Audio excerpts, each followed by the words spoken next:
Tapped in, tuned in, turned all the way on. This ain't just a vibe, it's a freak scene bomb. Ms.Blue in the building, Oracle flow, cracking codes of the cosmos, now you already know. Yeah. Ride the wave, feel the light, it's frequency love tonight.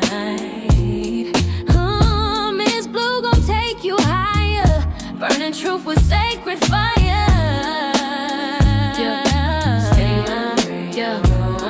This is soul talk, rebirth from the womb. Say it with me, I can alter my course at any time. Yeah. Tap in, turn on. Yo, your higher self already logged in.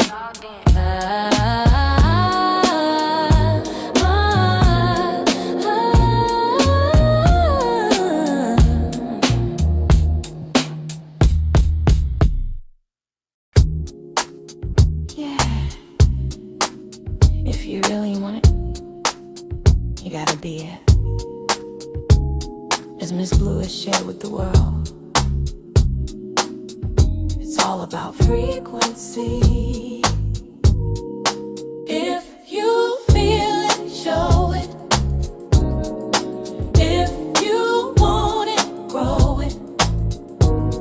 If you believe it, know it. It's all about frequency. If you dream it, live it. Live it. If you receive it, give it. Nothing's missing, I'm it. It's all about frequency. In the past I thought I lost it, but the truth was always near. Every scar became a teacher, every fall just brought me here. Now I'm rising with the healing, every light inside of me, not becoming what I'm chasing. I am the frequency. You feel it, show it, show it. If you want it, grow it, grow it. If you leave it, know it, know. All about frequency. Ask the question, how is this possible? The answer subtle, synchronicities audible. Keys unlocking, belief expanding. Frame by frame, new life commanding. No chase, no match, I embody the key. The light I own unlocks destiny. Raise my vibration, reality shifts. Every dream I desire already exists. Nothing's coming to me, no, no. Already here. When I raise my vibration, the vision is clear. Vision is clear. If you want it, grow it, grow. If you leave it, know it, believe it. It's all about frequency. If you dream it, live it, give it. If you receive it, give it. No, nothing's missing, I'm it. It's all about frequency.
I don't know why it wants to keep If you doing really that. want it, It You gotta just be it. wants us to know. It just wants us to know. Peace and greetings, everyone. Higher insight, everyone. Welcome on in. Welcome on in. Thank you all so much for joining me. So good to see you in the house. Ah, what what a day. What a week. What a week. Can you believe it's already Thursday? It feels like, for me, it kind of feels like a Monday, a little bit. And I'll tell you all why here in just a moment. But first of all, just want to welcome everyone on into the building. Thank you so much for joining me. I decided to come on today, and I'm going to talk about why, because there's some information I want to make sure that I give you guys. I started getting all of these downloads. I was going to come on yesterday, got caught up with readings in a good way, in an absolutely good way. Uh, the sessions have been off the hook this week. I want to say that, but we have a lot that we're going to discuss tonight.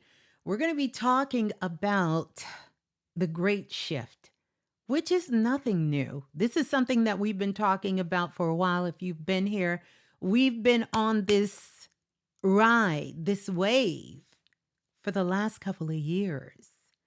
And so it's here. It's finally here. Finally here. This is something our ancestors talked about, prophesied about. By the way, I'm going to be talking about the ancestors and what's happening right now. I got some profound channels and downloads that I want to share with you all. So here's what's on the list for us. Okay. And welcome everyone on in the building. Let's go ahead and hit that like button.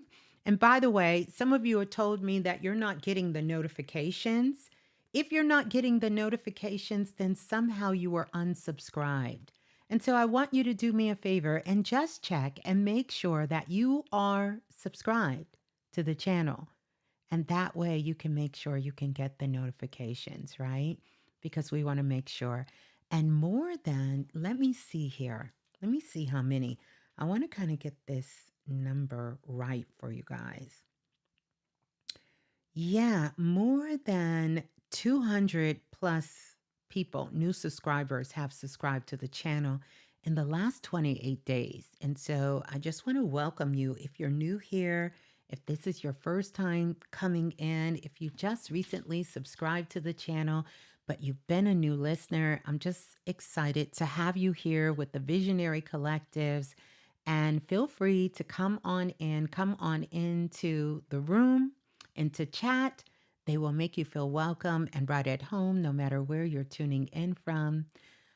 So no matter what part of the world. So good morning, good night, good afternoon, good evening, depending on where you're tuning in from. We just want to welcome you here. I am Ms.Blue, the Soulful Oracle, and I am Oracle Kisses. I am just so glad that you are here. You are here. My goodness, because we got a lot to talk about. We're going to be talking about Saturn and Neptune. We're going to do a little ancestor chit chat.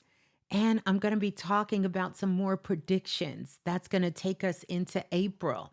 I did part one. So if you haven't done part one or listened to that prediction show when you get a chance, I definitely want to encourage you to go back and definitely listen. As well as I'm going to be giving you some channels. So it'll be some channels, some information, those kind of things. You're going to be able to get that as well.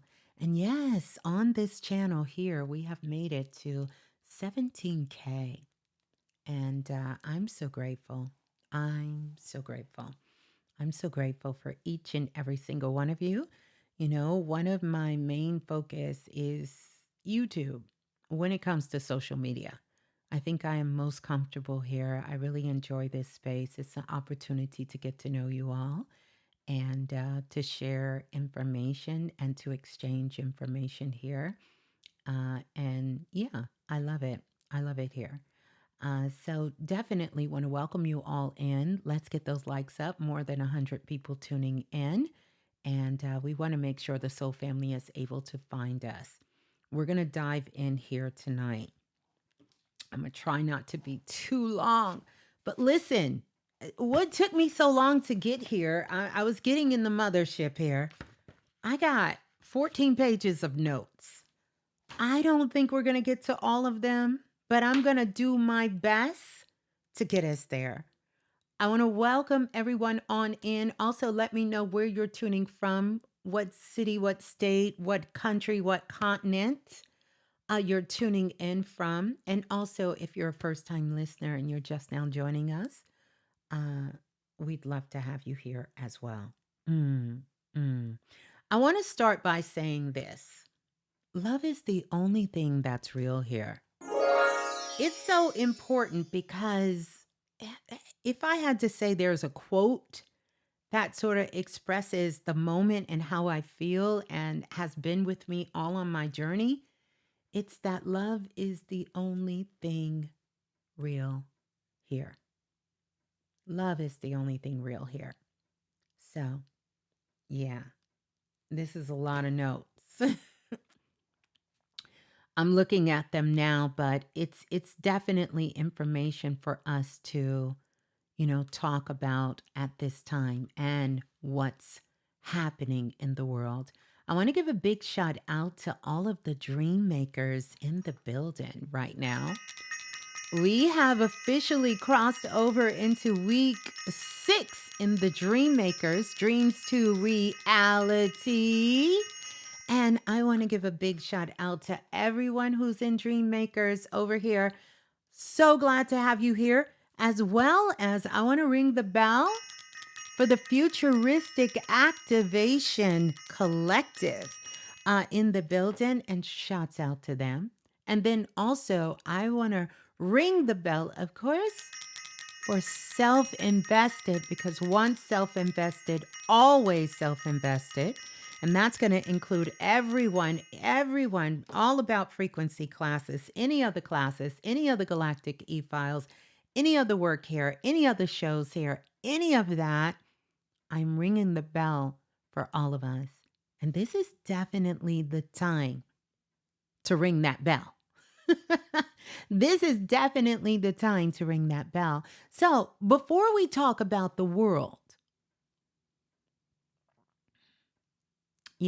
before we talk about the world, and before we talk about systems and shifts and timelines and what's changing out of all of that, I want to remind you of something, and I want to remind you of something very ancient and true.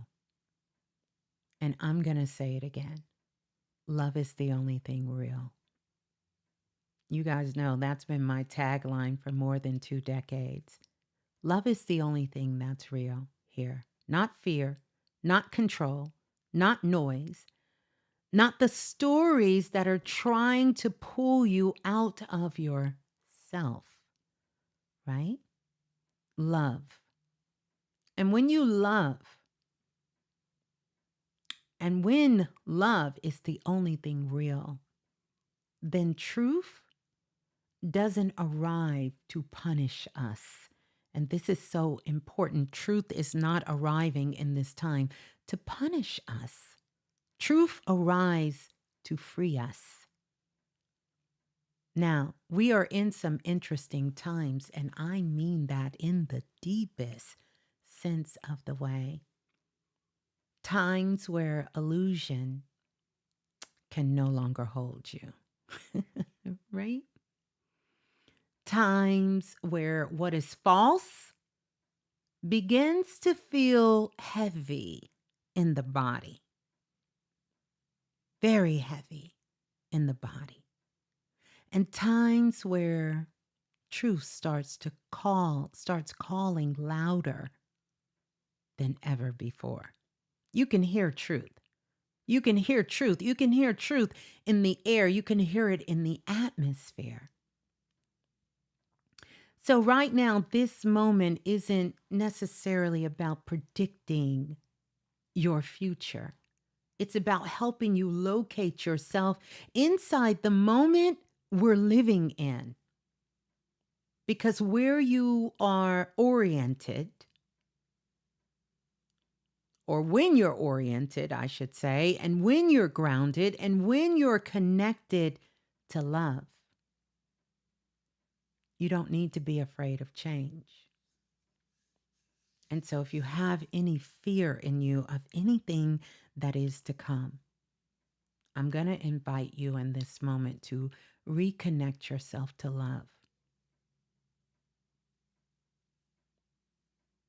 Because when you are connected to love, you don't need to be afraid of change. Now, some of you are here because you feel something shifting yet again. And some of you quite can't really put your finger on what's happening in your life right now. And some of you have been carrying it in your bodies for a very long time. And what's happening on the planet, this isn't some random act. This isn't some, chaos that one or group of people are causing. It's a remembering. And tonight, we're going to be talking about Saturn and Neptune. And we're going to be talking about the great shift.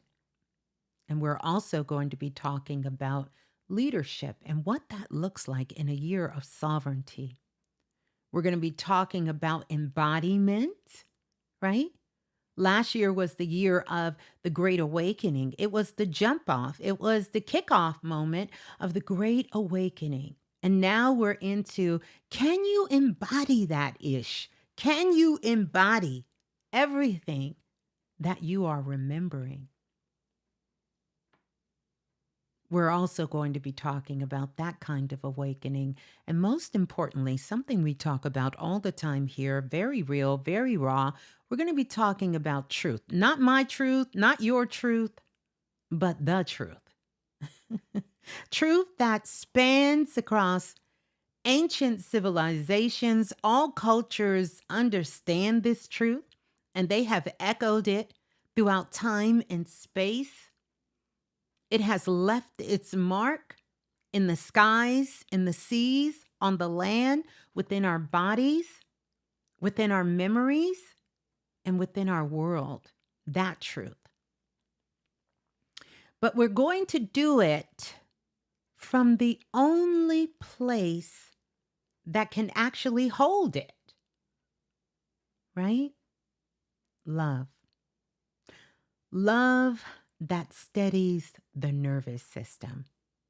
Love that keeps your heart fully open, Keep that heart open. And love that allows you to see clearly. See, because, it's a lot going on. What's that song? Ooh, ooh, ooh, illusion. Y'all know that song? Some of y'all don't know that. But anyway, yeah. Love that allows us to see clearly without turning away. That kind of love, right? So, wherever you are right now, here's one of the things that we can do. And we do this in the Dream Makers class a lot. I want you to just take a breath. Yeah. Just breathe and let your body arrive. Let your body arrive here safe, And together, we're going to look at what's real with love. Love is going to be our guide tonight. That's what's going to guide us. Love. Love is going to guide us tonight.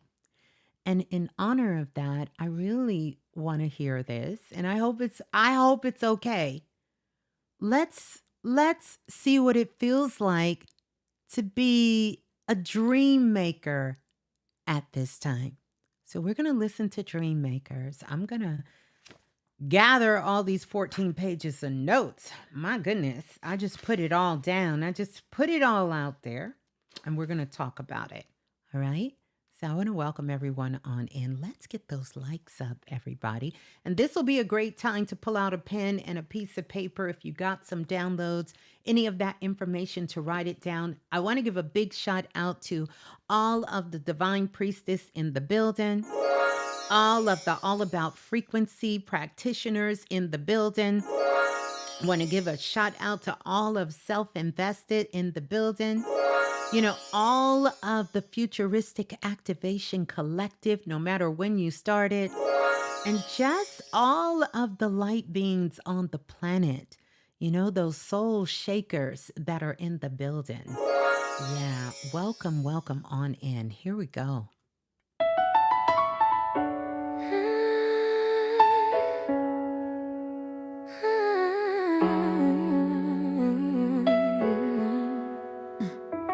I had a vision in the quiet of my mind. Late nights, big dreams, perfect time and divine. They said be patient, I said watch me move. Every step I take is something I choose. I was praying for a sign, then I became one. Turning pressure into diamonds, yeah. I make them shine, I don't chase, I align. Now the stars falling in line. I was dreaming with my eyes wide open, heart steady, soul fully spoken. What I see is already real. I can feel it, yeah, I feel it. I'm a dream maker. I turn vision into form. What I touch, I transform. I don't wait, I create. I'm a way maker. From the spark to the flame, I'm remembering my name. This is purpose, this is power. Dreams to reality now, now. Now, now, now.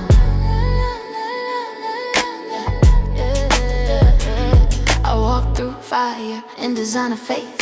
Kept my crown on straight, never lost my grace. Every setback set me up just right. Every lesson taught me how to rise. I don't need permission, I don't need applause. I got rhythm in my spirit, I move with the laws. What's for me comes easy, comes clean. I don't force a thing, I was dreaming, now I'm standing in it. Every move intentional, I'm commanding it. What I see is already real. I can feel it, yeah, I feel it. I'm a dream maker. I turn vision into form. What I touch, I transform. I don't wait, I create. I'm a way maker. From the spark to the flame, I'm remembering my name. This is purpose, this is power. Dreams to reality now, now. Yeah. This ain't luck, this alignment. This ain't hope, this embodiment. I don't follow energy, I generate it. I don't chase the future, I activate it. Slow breath, steady hand. I'm exactly where I am. Every dream knows mine, and it answers when I stand. I'm a dream maker. Watch me build it from the soul. Every vision made whole. This is mine, this is faith. I'm a dream maker. I was born for this time. Every step is divine. Every step is divine. This is purpose. This is power. Dreams to reality now.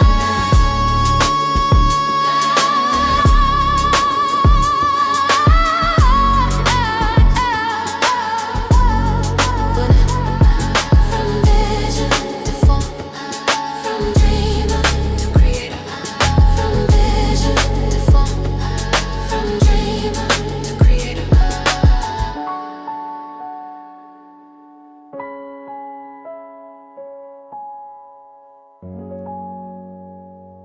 Oh my goodness. Yeah. Ooh, ooh, ooh, ooh, ooh, ooh. No, no. Well, there you go. And shouts out to all the dream makers in the building tonight. Just so great to have you. Now, let's get into it. We got a lot of things that we're going to be covering at this time. And so I want to make sure you all can hear me okay as well. Uh-huh.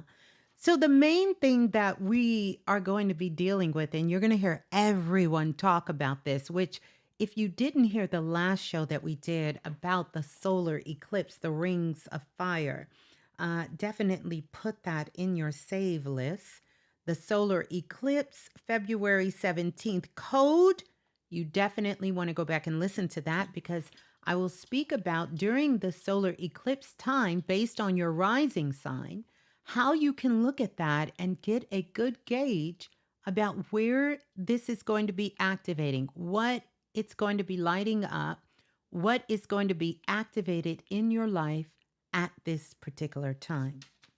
And so, the main thing when we talk about Saturn and Neptune, I want you to think about Saturn and Neptune. Baby Blue calls them the troll planets. They be trolling. I'll have to let her come give you that definition of it. And for those of you who fall up under the zodiac sign of Aquarius as your sun sign, or particularly your rising sign, you know Saturn is the traditional, in astrology, called the traditional ruler. And Saturn is the traditional ruler. And then you have Neptune that is there as well. Neptune connected with the energy of Pisces that's there. So we're going to talk about that. Let me know if the sound is okay. I turned it up just a little bit more so you guys can hear me. Kind of did some tweaking on the microphone setup there just to make sure. Yeah, she called it the troll planets. They be trolling. That's what she says. And so Saturn and Neptune, here's something interesting. It's going to be at 0 degrees on February the 20th. I want you to mark that day, but here's what I want you to mark that day with some understanding of that, is that we are talking about two things here. And these two particular things that we are talking about what is real versus what is an illusion. And I want you to hold that right there because we have a whole new world that is forming at this time. A new perspective, which is the new world. And so this is where the great split is happening. The great shift is occurring, where we're going from what we call the old world to the new world, or from 3D to 5D. And I want you to understand these are just terminologies that people are saying. And this is going to be impacting and affecting everything on the planet. I want you to think about all of the kingdoms on the planet, because all of the kingdoms on the planet will be affected, starting with Earth, right? The kingdom, animal kingdom, is going to be affected, right? The elements are going to be affected. Everything, every layer on the planet is going to be impacted, and it's going to be affecting everyone on the planet. Like no one is getting around this. It has nothing to do with your level of awareness or your level of knowing, adeptness, who you think you are or who you want to be. Doesn't have anything to do with that. We're all going to be, affected by this. Everyone on Earth. And here's the thing, everyone is going to be impacted completely different. It's not a one size fit all. Not at all. It's not going to be a one size fit all. So I'm going to start with Saturn and Neptune at 0 degrees, and it's going to be happening February the 20th. And before I get into that, before I talk about that, here are some things that I want to encourage you all to do, especially before we get into the solar eclipse and before we get deeper into this. Here's some things I want you to do. I definitely want you to get some cash. You need to get some cash. Like go to the ATM if you have the availability, and you need to take out some cash. Because one of the visions and channels that I see, and we're already in this window, is where there's going to be a disruption and a lack of being able to get cash from your financial systems. So that's number one. So if you have the ability to take out some cash, and it doesn't have to be a lot, but you want to kind of get some small bills, you want to do that. The other thing I would encourage you to do is to fill up your vehicles with gas. If you can do that, fill your cars up with gas ahead of time. All right? Especially before Sunday. There is a possibility of a blackout. Power goes out. And there can be many different reasons that you're told that the power is out. And again, remember, we're speaking at this from love. The other thing that I will tell you is, and I'm thinking about this because I don't want to forget. I'll get to talking and we'll get into some things. I want to make sure. I want you all to get some cash. Then I want you to back up your data. It's important because so many people have their credit cards, their IDs stored on their phones. And if that is you, you're going to need to make sure that you have some physical copies of those credit cards, of that information, and of those things. And then also, I need you to be extra aware of protecting your identity online.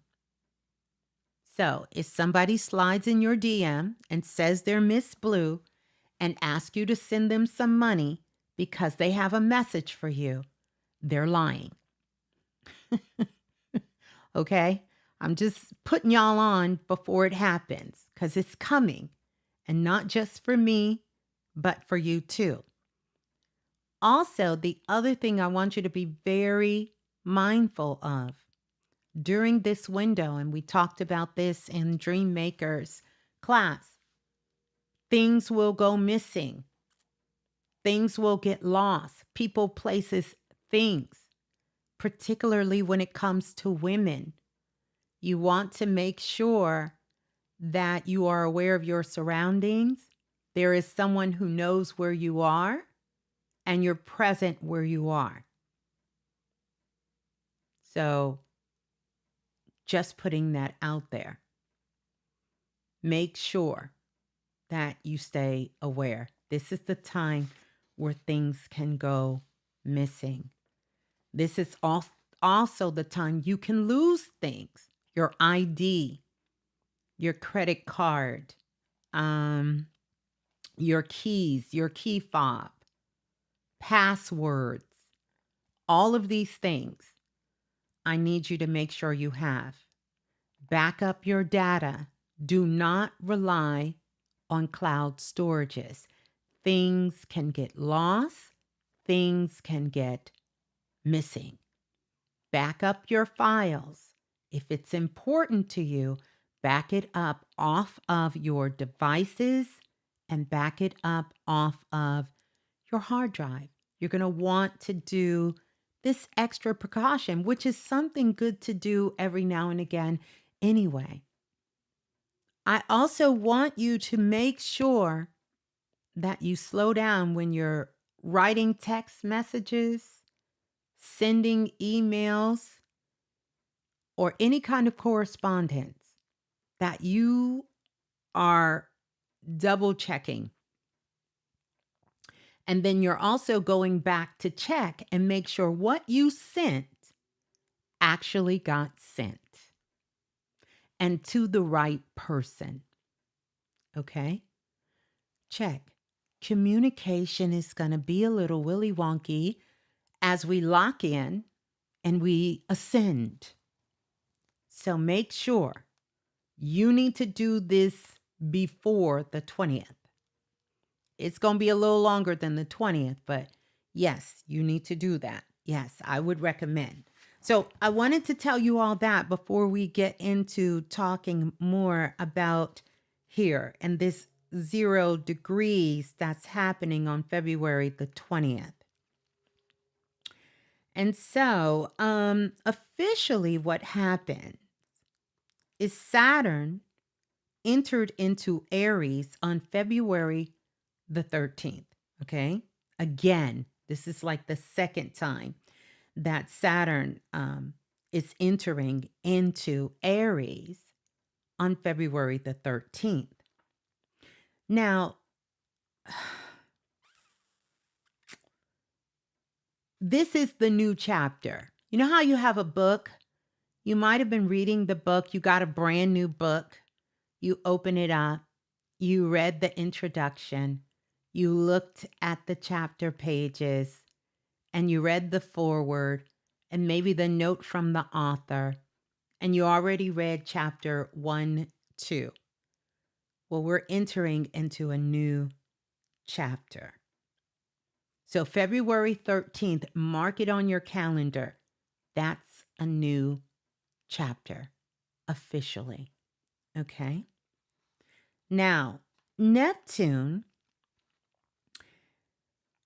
is return to Aries on January the 26th. And that was big as well. That was really, really big. I'm just kind of giving you some key dates so you can go back, look at your email, look at some of the things you were doing, look at your text messages you were sending, receiving, what was happening for you during this time, because it's going to pull some things together for you. So this is where we will have during this time coming up on February the 20th. We will have the great shift that so many people are talking about, the great shift from the 3D world to the 5D world. And that's not literal. It's in your awareness. And everyone is not going to be shifting. And that's okay. We'll talk about that. But this is where real versus the illusion gets activated even more. For many of you guys, you're feeling that activation right now. You're feeling that activation and you've been feeling it. I know I've been feeling it even in 2025. What's real versus what is an illusion. And I'm not just talking about things outside of myself. I'm talking about inside of myself.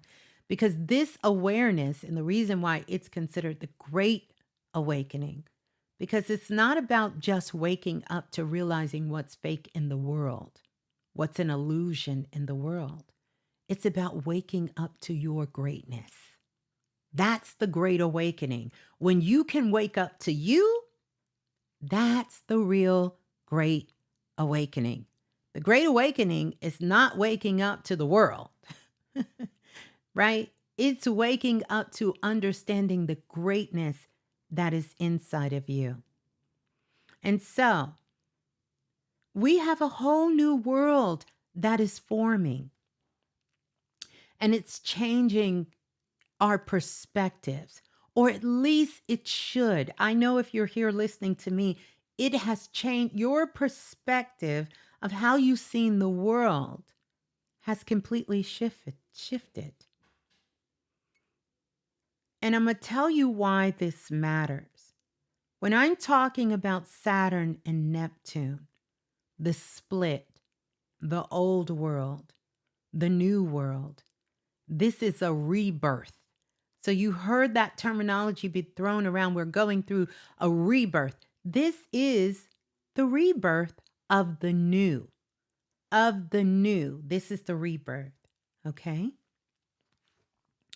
So I want to talk about some of the things that the great shift sort of activates and touches. Because the great shift activates a lot of things, and we're going to talk about those things that the great shift activates and touches. So,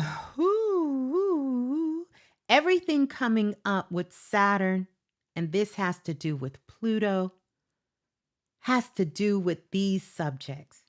We're going to be talking about technology, money, the government, frequency, the weather, healing, the Great Awakening, embodiment, and leadership. By the way, I'm not going to put it out here, but during this opening of this energy, I wouldn't be surprised if a leader makes a transition during this time. A transition into another position, a transition into another dimension, just a transition. We'll talk about that. But there's going to be there's exchange right now that has been going on. This is why those files have been so critical. You know those files I'm talking about, and I'm not talking about my e-files. I'm talking about them other files. And so much has been revealed because this is the old leadership moving out of procession, making room for the new chapter that's coming. So, stay with me. All right.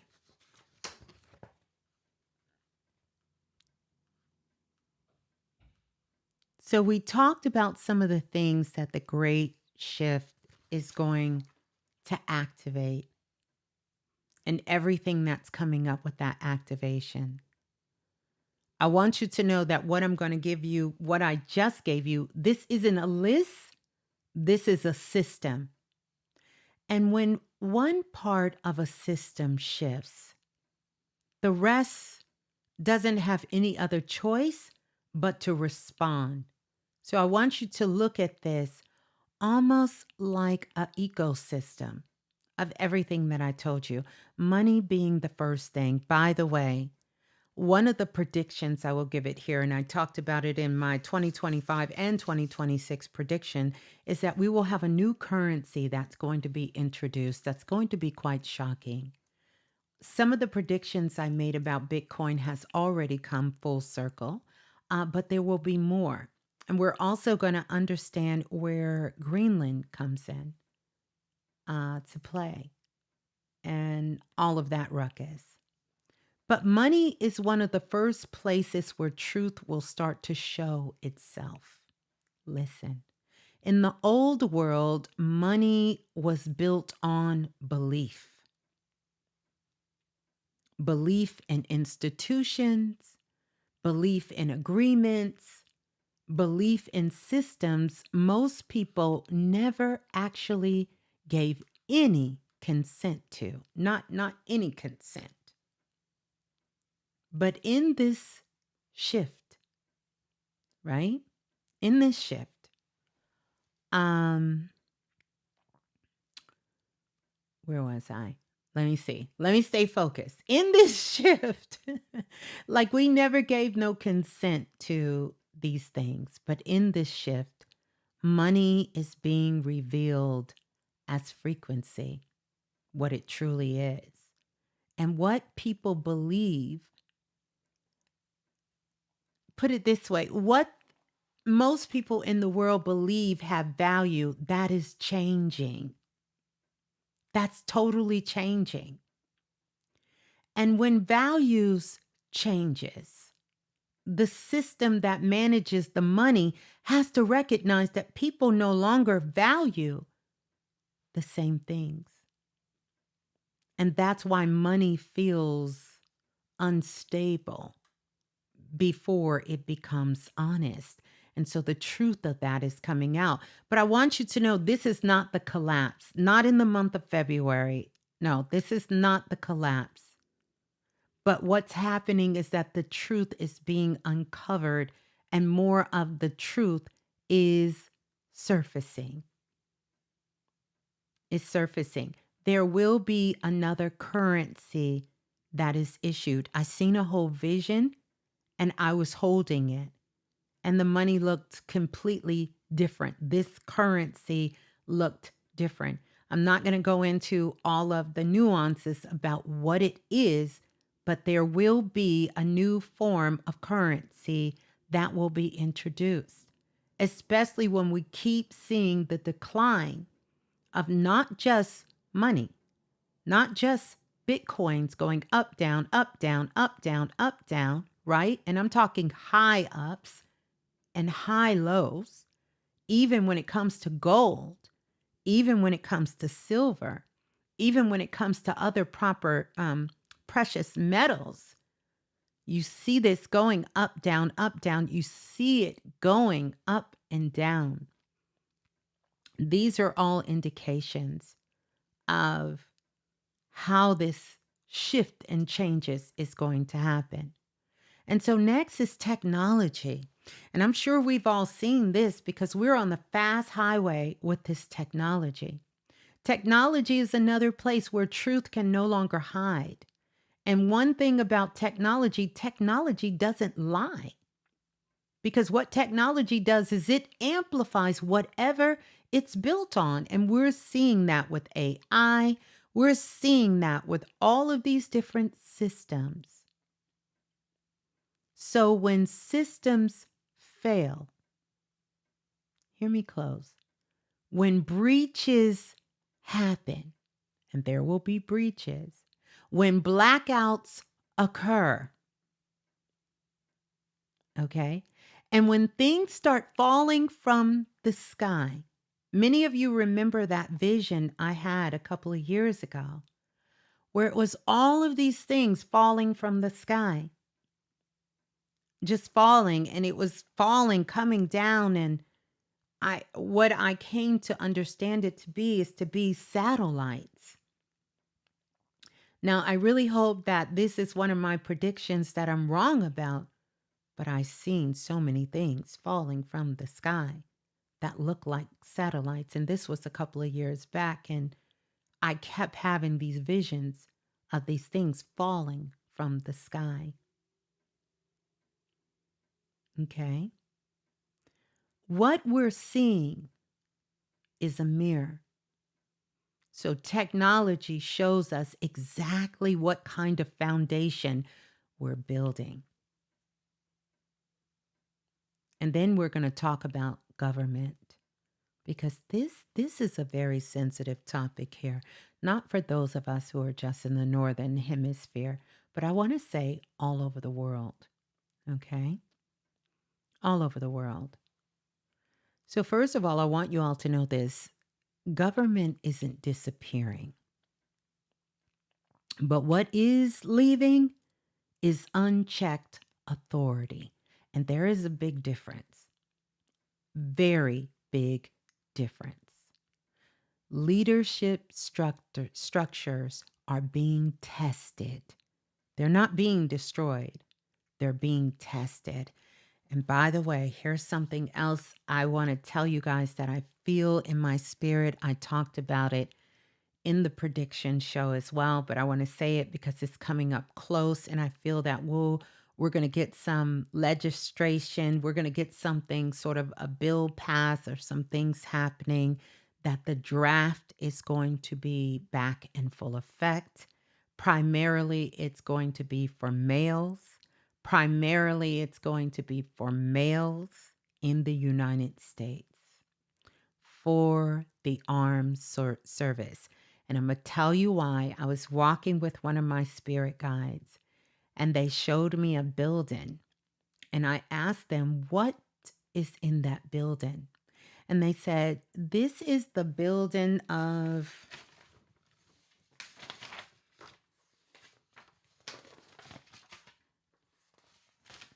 Hold on. I want to pull up the exact quote. The exact quote.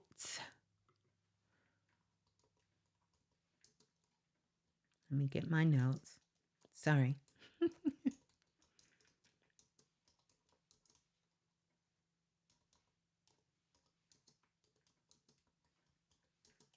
Okay. Let's see. The exact quotes. Okay. All right. They said this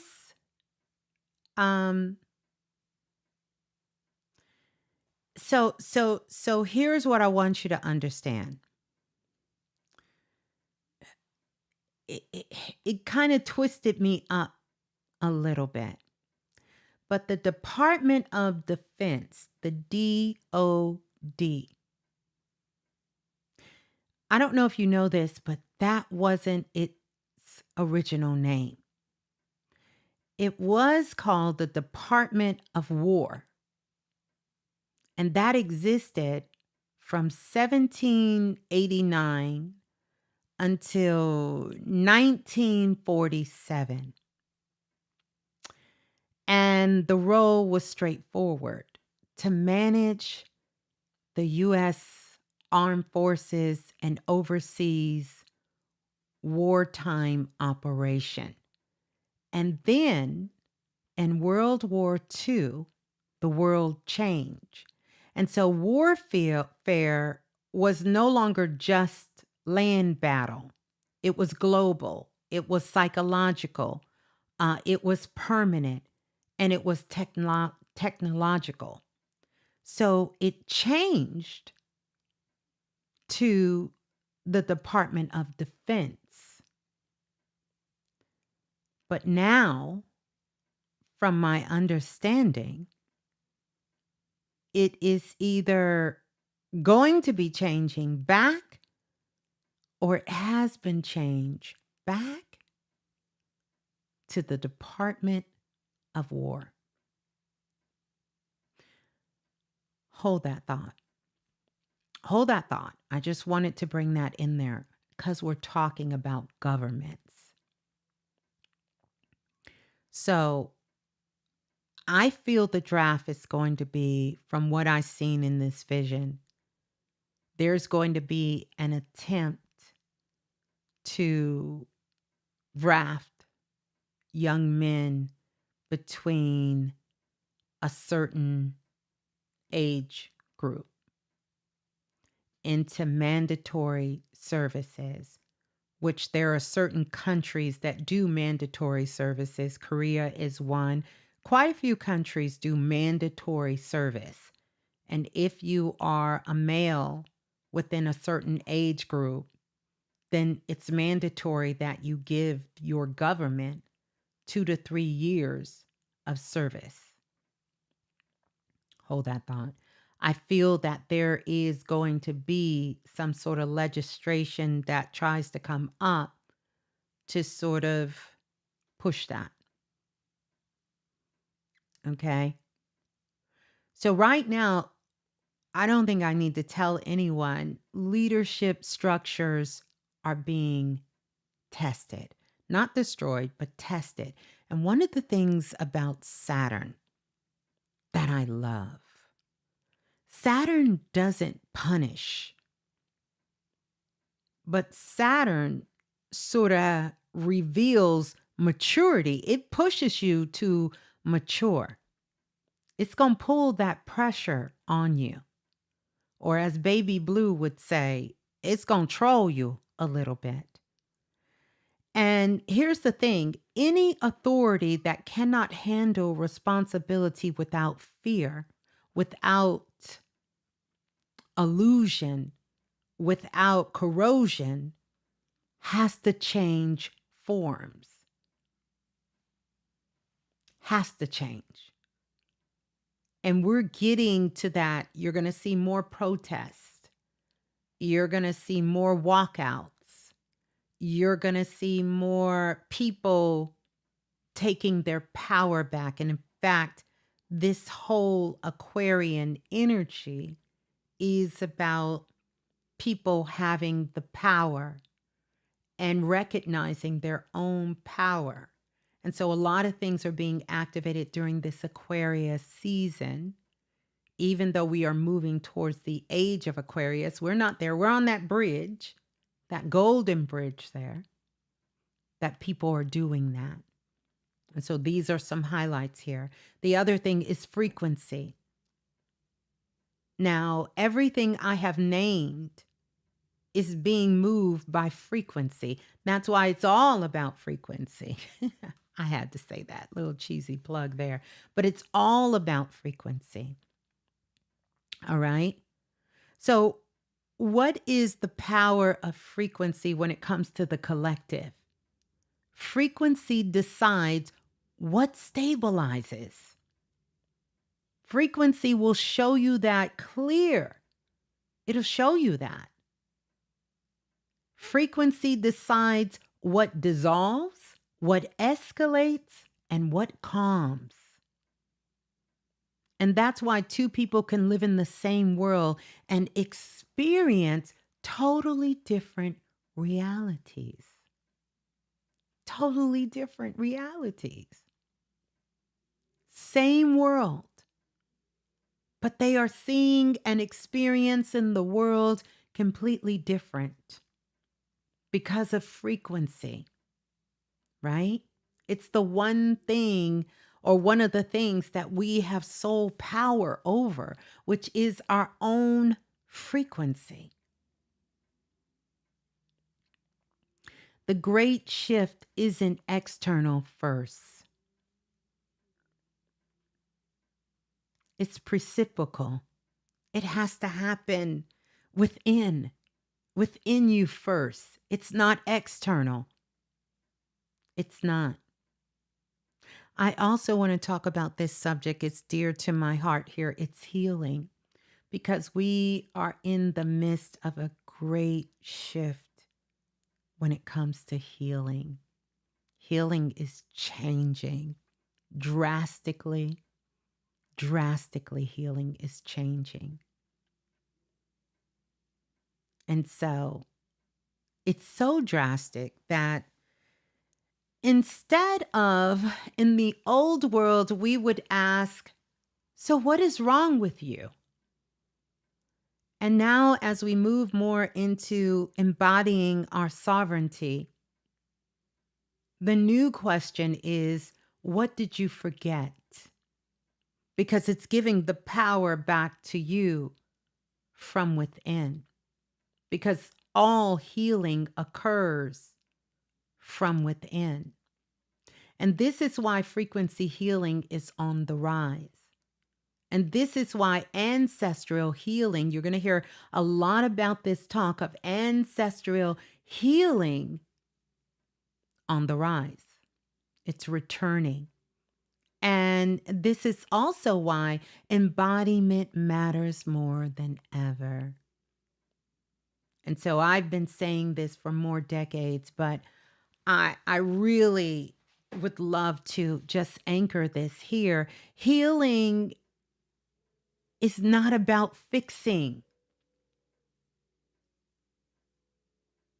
It's about remembering. Remembering who you are. Remembering your power. Remembering that you were created in the image of the Most High, of God, of Source. Source. It's about remembering. And that's going to be key. That is going to be key. All right. Weather. We got to talk about this because the weather is going to be wild. And I got some predictions about that. We're going to get into that, especially when it comes to California, Oregon, a couple of places, Spain, around the world, parts of Europe, parts of Asia, some different things that are happening, because even the weather is a part of this. And this is not about punishing or because we did anything wrong. Earth is regulating. We are only as conscious as the earth we live on. Earth is not more conscious than us. We travel as a soul group, all here together. And so Earth is regulating. And so there is some things that happen when pressure builds, when systems resist recalibration, when density accumulates. The planet does exactly what the body does. It releases. And Earth is going to be doing some releasing, some powerful releasing. Powerful releasing. I think I'm going to get to it. Yeah, yeah. Mm-hmm. Yeah, I'll get to it. I'll get to it. Yeah. I'll give you those places because if you live in the San Francisco area, definitely you may want to keep a bag by the door. Mudslides. I just seen pieces of earth falling off in a couple of places. We'll talk about it. We'll talk about it. All right, let's talk about this awakening. And I said this earlier in the beginning, the Great Awakening doesn't look the same for everyone. For some, it feels like clarity, like, oh my goodness, I am finally getting the clarity I need. For others, this shit is mass confusion. It's anger, it's grief, it's being disoriented. Because one of the things that's happening with this awakening, because it kicked off last year and we're still in it, because the awakening removes illusions before it installs peace. You don't just instantly go to peace. It has to get rid of all of the illusions. And so what matters more than anything right now is compassion. Compassion for yourself, compassion for others, just compassion in our world, because this is going to look so different for everyone. Embodiment, which is one of the words I have for this year, 2026. Spiritual concepts without embodiment doesn't survive this era. This new era we're in, that's not going to fly. That's not going to work. This time requires people who can stay in their bodies. For years, I have worked with pulling people back in their bodies. So all of this work about breathing, wiggling your toes, dropping down in your body, that might have seemed like, what was Ms.Blue talking about? Now they got fancy names and things they want to call it, but this is about, can you stay in your body? Stay in your body. People who can regulate their nervous system. People who can feel without collapsing, right? People who can stay present without escaping, either mentally or physically. She's a runner. She's a track star. Those who can't will feel overwhelmed. And those who can will become the anchors. And it is my wish for all of you to become anchors. Because being an anchor is how you step in to sovereignty, leadership, which is next. Y'all laughing about she's a runner, she's a track star. Y'all know, you know what I'm talking about. So let's talk about leadership, because this embodiment brings us to leadership, because this is how you're going to be a leader. And I'm not talking about so people can follow you, but so you can lead by example, right? Because truth is, we all should be leaders in our own lives. Be leaders. Yes, yes. And sending love, yes, Divinity Warrior, to all of those with the shooting that happened in BC, Canada. Yes, sending love and light to all of those. Yes. Leadership. Leadership shifts during this particular time, and I kind of gave you some examples of some leadership that is going to be shifting. This is where truth forces transition, because there will be some leaders that step down, some leaders will be exposed, and some will fracture quietly. and others will rise without announcement. You won't know, because leadership now isn't about your image. It's about true capacity. And I'll say again, a leader is going to be making their transition. This is on the world level. Yeah. Truth doesn't overthrow leadership. Truth reveals who was never leading to begin with. And you will see that. We will see that. So now, this is why Saturn and Neptune matters here. What is real, what can stand, and what can hold responsibility is the role that the frequency of Saturn is going to be playing. What is an illusion, what dissolves, and what can no longer pretend is what Neptune's role in its frequency will be. And when they meet, because they are meeting, Saturn and Neptune will be meeting at 0 degrees. We don't get to answer first. We get clarity through exposure. The structures that are real are going to stand tall. They're going to remain. And the structures that were hollow, they're going to be dissolved. This is the great shift. It's not chaos.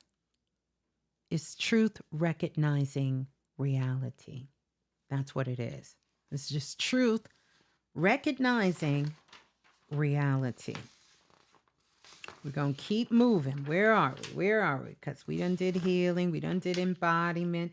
We did leader. We did Saturn. All right. So now this is what we're going to talk about. How it affects people differently. Because it will affect people differently. For a lot of us, especially those of you that are here that are doing the work, what I would like to call the source code. The source code is going to be getting activated within you. You won't have the confusion. You won't have these things that are going on. You won't. Because it can show up in so many different ways, as anger, as frustration, maybe just feeling lost within your lives. And others, you're going to be activated on a path. Some of you on a new level on the path you're already on. And some of you, your life will look completely different by the time we get to April, May, June. You will be in another world. Another world. So the source code versus confusion. This is how it will impact. I'm going to come back to us entering into a 30-year cycle. But this 30-year cycle that we're entering into, I'll talk a little bit here, is the main focus is going to be on healing, spirituality, and frequency. We love that. Now, I want to talk about cybersecurity, technology, leaks, breaches, and systems going down, because that's going to happen.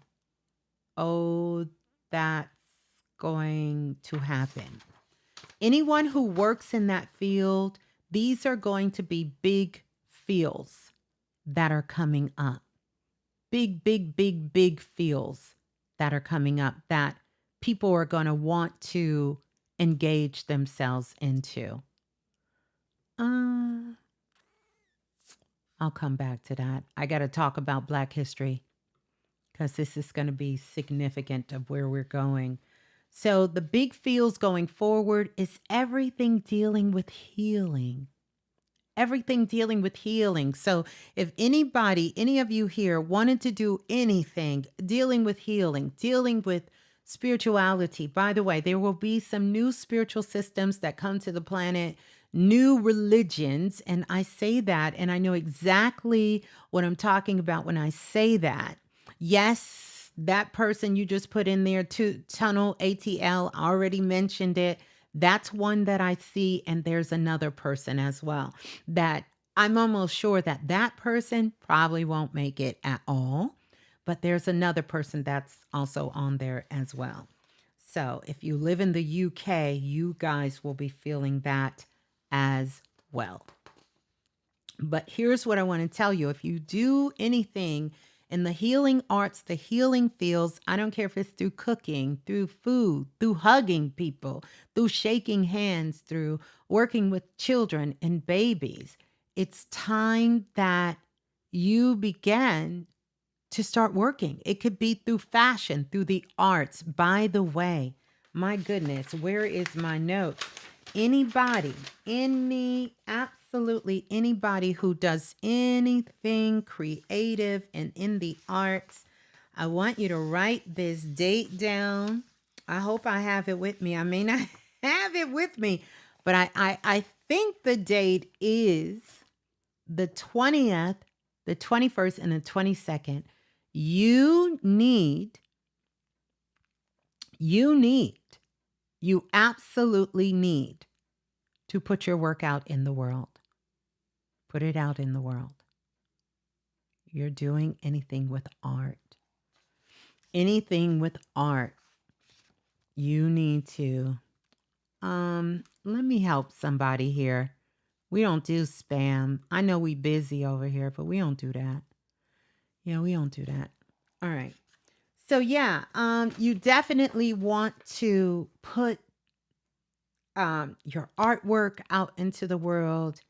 If you are doing anything that has to do with spirituality, healing, you're going to want to put your work out into the world. You know, you need to do that. Oh, you want to work with children. Yes. Any of these things you want to start really working on how you can be of service. And I'm not telling you this just from the receiving end of it. I'm telling you this because this is what will be needed. This is what the world is going to need at this time. This is what is going to be needing. So if you work in any of those fields, you definitely want to put your work out. I'm going to go back over that. I just didn't want to forget. You guys know how I can forget. And I got a lot going on over here. So where were we? Okay, so we're talking about cyber attacks. Remember I told you guys you want to get some money. If you can get whatever amount of money you can get. I'm not going to give you an amount because I don't want to be in your back pocket. But I'm telling you, you're going to want to keep some cash on you. The systems are going to go down. Not forever, but long enough to inconvenience you. And you want to be prepared. It's not going to go down forever. That's not what I'm telling you. But will it go down long enough to irritate you, to inconvenience you in a very big way? Absolutely. When you go to your ATM and you're not able to take out any cash, you go to the bank and they tell you their systems are down and they can't do anything for you. And, you know, you need food for yourself or your children, or you need to do something important. You're going to wish you had a little bit of cash on you, So you're going to want to do that. You're going to want to make sure that you're backing up your systems. This is what we're talking about. You're going to want to make sure that you are backing up your systems. So here's where I have major blackouts happening. Blackouts meaning systems going down, banking systems going down, cyber systems going down, technology failing, right? Lots of leaks. It's going to be leaks. It's going to be leaks. It's going to be leaks. Okay? I'm just telling you. Data breaches. Failure within technology. Failure. Technology gonna let you down. It's gonna let you down when you need it to let you up. It's gonna let you down. Just prepare yourself. If you're not impacted by it, you ain't gotta get ready if you stay ready. Okay? You ain't gonna get ready. Okay? If you stay ready. Okay? So I want you to know that so you can be prepared for that. No, it's not chaos. It's only chaos if you're not prepared. That's what it is. If you're not prepared, that's chaos. But if you prepared, that's not chaos. Okay? So I told you guys about the vision, about the things falling out of the sky, technology going down. So, yeah, maybe we're not able to come on right now.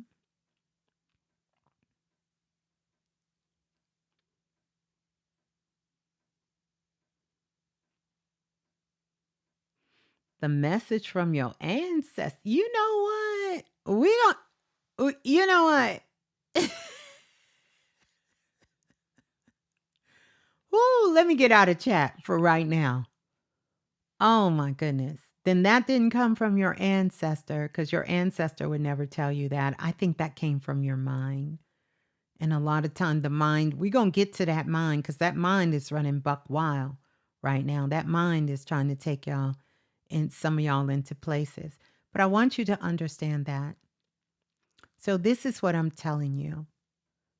This is the perfect time right now to just back your stuff up, back all your stuff up. That's important to you. Don't rely on the cloud. Don't back your stuff up. Protect your identity. And also, like I said, get some money, get some cash in your hand. I don't think it'll be down for a long time, but it can be a moment. And we're in that window right now. We're in that window. Okay. So here we go. I want to talk about some of the movements on Earth because I told you guys I'm going to give you some places. These are some of my predictions and my visions. Take what resonates and just kind of go with that. And so I want to talk about the time from February the 11th, okay, through February the 24th. This is a big window for the West Coast. This isn't the only window, but I suck with time. I want to tell you this. I suck with time because whenever I'm going into the Akashic records, time is a little different on the other side. And depending on how you're going into these different dimensions and these visions are coming in, it can be completely disrupted. But I want to share with you what I picked up. Do with it what you may. There can possibly be volcanoes erupting. There can be earthquakes, mudslides, water. I'm talking about massive amounts of water, like it's giving tsunami. Okay. And I'm going to give you the locations, primarily with the major mudslides, earthquakes, flooding, West Coast, the whole West Coast.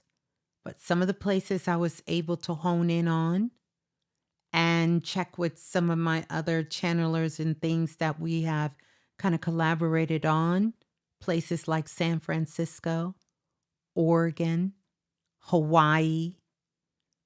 These are the places that are coming in hot, even as far as Canada, places of Canada. This happening. And New York is not off. Andromeda rising, New York, New Jersey, that area, right in that region. Okay. Strong tidal waves, mudslides in that region. In that region. some other areas that came up. Europe,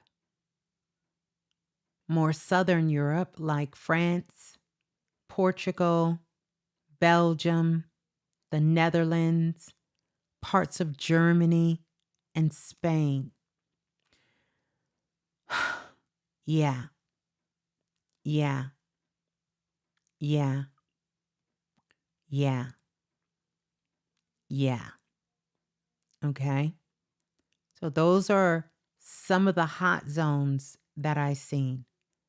And then also some major, major things, disruption, even with fire happening within China, some major shifts and things going on, Thailand, Vietnam, earthquakes, mudslides, tsunamis, different weather condition, land splitting, things falling off. Mhm. Mhm. Falling off. Yeah. These things. Even places like last time, which was the show that I did, and I told you guys, when the sister New Diamond came on and she was feeling some things, and I told her what I felt she was picking up was that there was something big that was coming. And when those things came, it was the earthquake that came right after it, less than 24 hours, one in Africa and some in California. So take what resonates with you. If it doesn't, it doesn't. It's cool. But some of the other places is on the continent of Africa. Some of these are remote places in Africa. But there's a part of this that when these processions come through, and this is what we're doing, we're coming into a new epoch. It activates different parts of the landmass. It activates it. And this is the planet waking up in its form, right? These are some of the things that is going to be going down. So I would say if you live in any of these places, these zones, these areas, we talked about this before. Keep you a bag in case you got to get up and move with a change of clothes, some important paperwork, documents, these things. Keep them close to you so you can move about accordingly, so you can be prepared. Keep your car filled up with gas, if that be the case, passport, little bit of cash, important documents, things that you would need to keep them on hand. Not forever, but this is when we need to have these things together just to be prepared for them. Now, we talked about the Department of Defense shifting to the Department of War, which it was the Department of War, and some of the things that I see coming, that there is going to be an introduction or an attempt to introduce the draft again here in America. Lots of protesting, lots of walking out, these things that are happening, these things that are going on, with a lot of pushback that's going to be going back and forth. And we're going to see a lot of this, a lot of protesting, a lot of walking out, a lot of people, rebelling against, you know, these systems, these institutions, and these places. But that whole war thing, that's coming. And that's a strong possibility because I literally seen the paper float down on a desk. And so I feel like it's something they may attempt to push it through with some other bills that we're not paying attention to and try to get it out there, you know? But one thing about consciousness and waking up, it doesn't mean everyone's going to wake up and become spiritual. You can have an awakening to yourself, first of all. And the more people in the collective that begins to connect to their true, authentic self and wake up to what they know is true for them, right? and not their own personal truth, but truth as in, we're talking at a truth that lives above wrong and right of what should be going on. That is more of what shifts the direction of the collective on the planet. And that doesn't take everyone.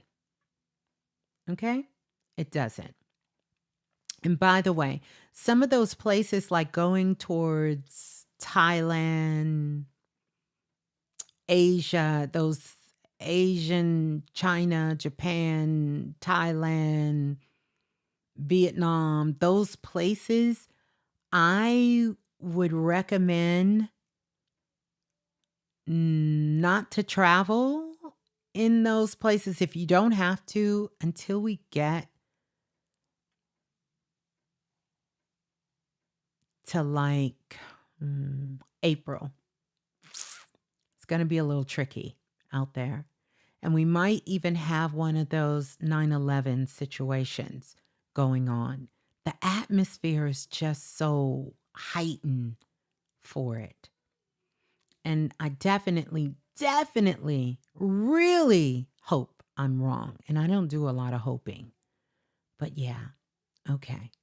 So now let's talk about ports and shipping, because there was some big, I got a lot of pushback for this. When that whole debacle came about, what was the show we did? Let me go back. Let me help us remember. Let me help us remember. Yeah, let me help us remember what show that was.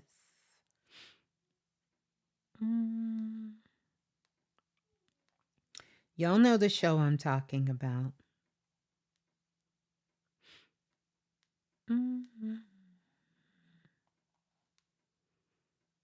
The show that we did. I'm going to come back to it. Well, and we were talking about the ports of Venezuela and about what this was about. And everyone kept saying, oil, oil, oil, oil. They want oil. No, oil was the smoke and mirrors. It's not oil. Because quiet as it's kept, Texas has more oil and makes more oil than the Middle East. Yeah, that part wasn't oil. This was about the waters. This is about the waters. And so there will be a port thing happening in the waters. It's already going on, but it's going to get a little heightened here about who controls what ports and the waters around those ports. And there's going to be a port conflict that goes down about who owns what ports and who can ship and export things into different ports from different places from around the world. So this is about trade routes, logistics. These are going to become a powerful battleground. The real reason, yes, Venezuela. So it was Venezuela. Yeah, Venezuela. But it's going to be more than Venezuela. We're going to see that this was about the waters. The waters.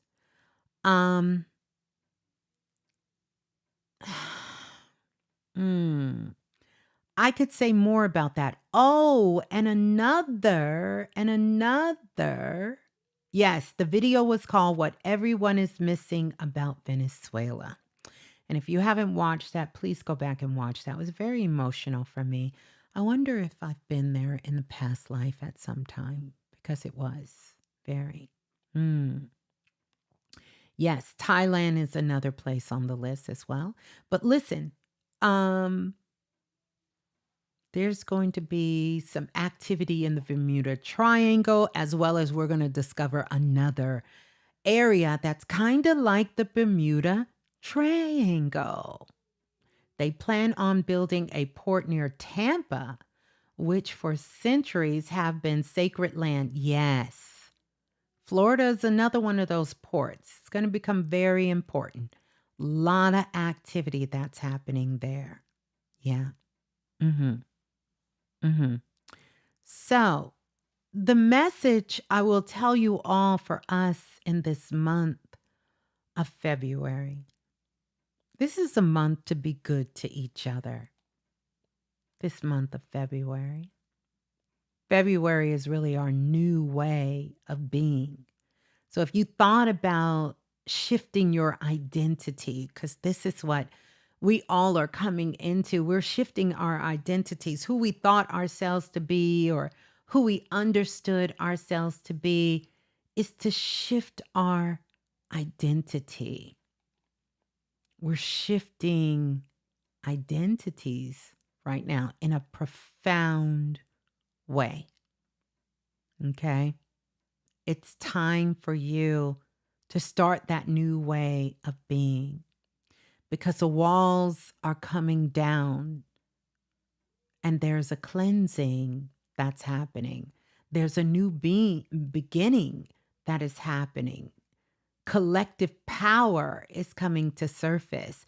And this isn't the time. And I just kept hearing the guide say, don't give up. Give and receive. So don't give up. Give and receive. I woke up with that. Mm-hmm. Mm. You know, don't give up. Give and receive. And so here's another prediction we're going to go through: new organizations, new platforms, and new currency, which I talked about the new currency earlier. I'm going to speed it up just a little bit.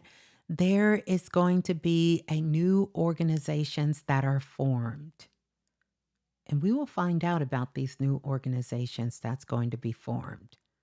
They're going to be powerful. A new social media platform is going to emerge. We probably will get wind of this within the next month or so.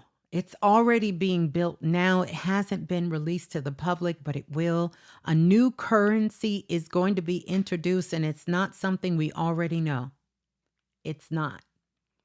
There's also going to be, and I put this in the prediction show that we're going to talk about, and that is we're going to get a new airline in America, and it's going to be modern, like Emirates Air. If you've ever flown to the Middle East, top of the line, state of the art technology. We're going to start changing out our transportation. I talked about this in 2025 when we had all of those airline crashes, that it will eventually propel us. And we've seen that transition, but it's eventually going to change the way we travel. Our train systems are going to get an upgrade. There will be some things that happen with the train industry, as well as travel by ship. Water travel, there's going to be a lot of things happening in the water, as well as discovery of new civilizations, that ancient civilizations coming to surface. A lot of things will come to surface, as well as other species and unknown animals. Don't forget to look to the sky because there will be visitation. We're going to get to the ancestor realm there in just a moment, but I wanted to just kind of touch on that. But here's something else that I found to be very interesting in this download when I was looking in the Akashic records, that copyright is going to be dissolved. Getting copyrights. We're going to move away from copyrights and we're going to be shifting into something else where you're going to have it's called I'm going to give you the proper name of what my guides gave me. It's going to be shifting to where, so we're going to go away from no longer copyrights will not matter. It's not going to matter what is copywritten because information is being so recycled and reused, it's none of that is going to matter. It's almost going to become like money. It's just going to be frequency. It doesn't mean anything.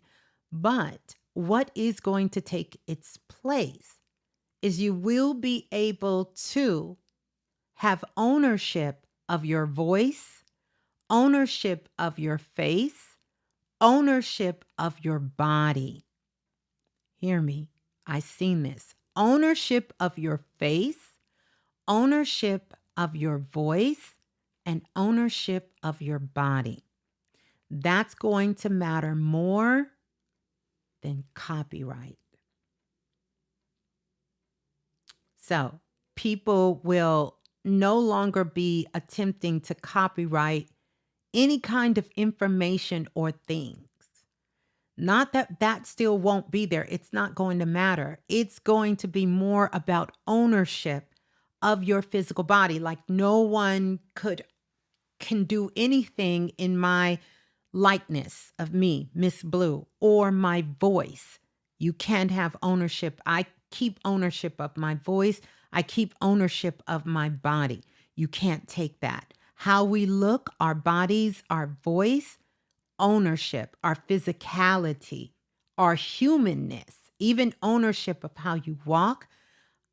I remember back in the day, I heard this and I was a little girl and I didn't understand this, but Tina Turner had some crazy amount of insurance, like $1 million, like 10, $20 million insurance on her legs. And I remember asking my parents why. And my mother said, well, she has beautiful legs. And if something happens to her legs because she dances and because she sings and because she does these things, if something happens to her legs, she needs to have it protected, you know? She needs to have it protected. She needs to have her legs protected. So I want you to know that is coming. And I was so shocked by this that I actually did some research to see, what is going on with this. And actually in the Netherlands, which came up, legally analyzes, they have already have laws that has protected, and they're into discussion about this new framework of copyright over face voice concept. They're actively kind of debating this in the Netherlands. And I was kind of blown away because this came to me when I was in the Akashic Records about it, sending off my own copyright on that.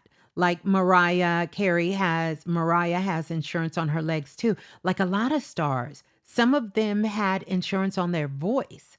Well, now we're going to be able to have not just insurance, but have protection rights over the face card, over the body, right? Over the voice. Over the voice. Isn't that amazing? I think that's amazing. So, over the voice, you'll have voice protection. And boy, am I signing up for that voice protection.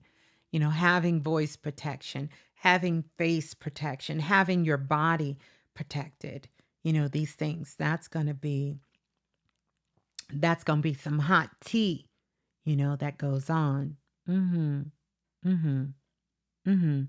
The Super Bowl and Budweiser commercial was using Chinese astrology. I bet. Those places always have. We in the West, we're just behind on these sciences. And so now more people are waking up to it. And I think it's profound. But yes, we're going to be moving away from that and shifting into this. And let me tell you why. Because more and more, and I don't have to tell you if you're here, it's not about the person who can deliver information and be perfect and read from a book and quote you from a book. People are looking for people who are real, not someone who is pretending or polished, or not someone who's under polished, but just acting. People are looking for people who are authentic and real. Remember, I gave my definition of what authenticity means. Are you the author of the being from within your inner city? Are you coming authentically from the entity that is within you? And because this veil on the planet has been lifted, it's allowed people to lift their own veil. Because the veil lifted on the planet doesn't mean anything for individuals. We are responsible for lifting our own crown chakra. And the crown chakra, truth be told, yes, we talk about UNITY, unity, right? But the crown chakra is about individuality. It's about sovereignty. It's about you understanding that you are a spark of light, that you came from source, and you are one with everything that's in your world, not meaning you are one like you're merging and you're doing exactly what everyone is doing like a robot. No, that you have something unique to bring to the table, of what we call Earth, and you have presented that to the world. That's the difference. That is the truth that all cultures, all great books in history have told us, that we are God incarnated. Everyone, every culture, everything has told you that.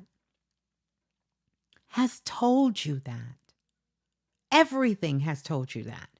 Absolutely every culture, every religion, every spiritual, every great teacher has told you that. But yet, we're still reluctant to embody that. Because that's a thought that's almost mind-blowing to hold. And that's why this embodiment, this great awakening, this becoming a sovereign being is not some shit you jump into just because you read a couple of books and studied a few things and did a few things. It's a journey. It's a remembrance. And it takes time. It's not about being perfect. It's about understanding you're on that quest. You're on that quest. And can you trust within? Can you trust your higher self? Can you trust yourself to know that the world is not happening to you and you're not even of the world? The world is in you. And every ancient system explains this. You are not a drop of water in the ocean. The ocean is within you. You are the ocean. And the reflection of the outer waters is a reflection of the whole waters from within. You are the universe. And Earth is a reflection of a portion of your universe. You got to get that. And that takes a shift in perspective. That takes a shift within your consciousness. Not from an arrogant point of view to feed you into thinking that you are this mass controller. I don't need to control my arm because my arm is a part of the wholeness of me. I don't even need to think about what my fingers and my arm is doing because my fingers and my arm is moving in unison with who I am. We are all one. I don't have to force my legs to stand still because my legs are not going against me. So when we start to see the world in that way, then things change. Because what the mind does, the mind is the real prediction. The mind is predicting your future, and it's based on fear. It's based on past mistakes. The mind bases it on past hurt and pain because the mind's job is like a bodyguard. It will guard you. It will protect you from what it thinks you cannot handle.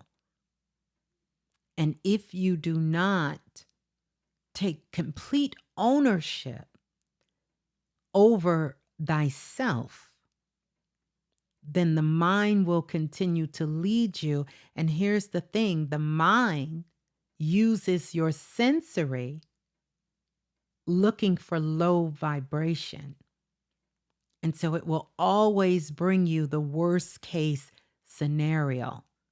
It will always speak to you as if everything outside of you is against you because the mind sees itself as one and separate from everything. So therefore, everything according to the mind. And I love that statement, the mind is all. I love that statement because a lot of people have used it and, quite frankly, misunderstood what that means. Because the mind is all simply means the mind is fear. That's what it is. The mind shapes what it becomes in the universe. The universe is inside consciousness, not consciousness in the universe. The mind is all because fear starts in the mind. Yeah, fear starts in the mind. That's why they say the mind is all. And people took that as the mind is all. That's where fear starts, in the mind. And most people, 90% of the people on the planet, lives in fear. And the sad truth is, they use that to try to master spirituality. But one of the things I've learned in my short time in this journey, if you can't master the material world, you damn sure can't master the spiritual world. And this is why a lot of times people in the spiritual world have a hard time because they haven't learned how to master the material world. They think the material world is something to escape from, but that's old teachings, old fear teachings to come out of the material world. It wasn't that you needed to come out of it. You needed to stop thinking it was controlling you and understand that you were creating it. Come out of the matrix, the mind. Come out of the matrix and get into the pretty matrix, the higher self. And then you realize that you created your world. And a lot of it is based on your frequency. But if you haven't mastered the material world, you're going to struggle in the spiritual world. Struggle. You're going to struggle in the spiritual world. it's not going to be sustainable. And so one of the things that I do in my teaching is to get you to stop being afraid of the material world, to get you to recognize that you can create and manifest as much money, finances, abundance that you want, and that God you're chasing is also money because it's energy, it's frequency. And it's one of the things that you agreed to negotiate with here on earth. And without it, it's kind of difficult to negotiate your world, to live, to matter, to make a difference, to be in existence.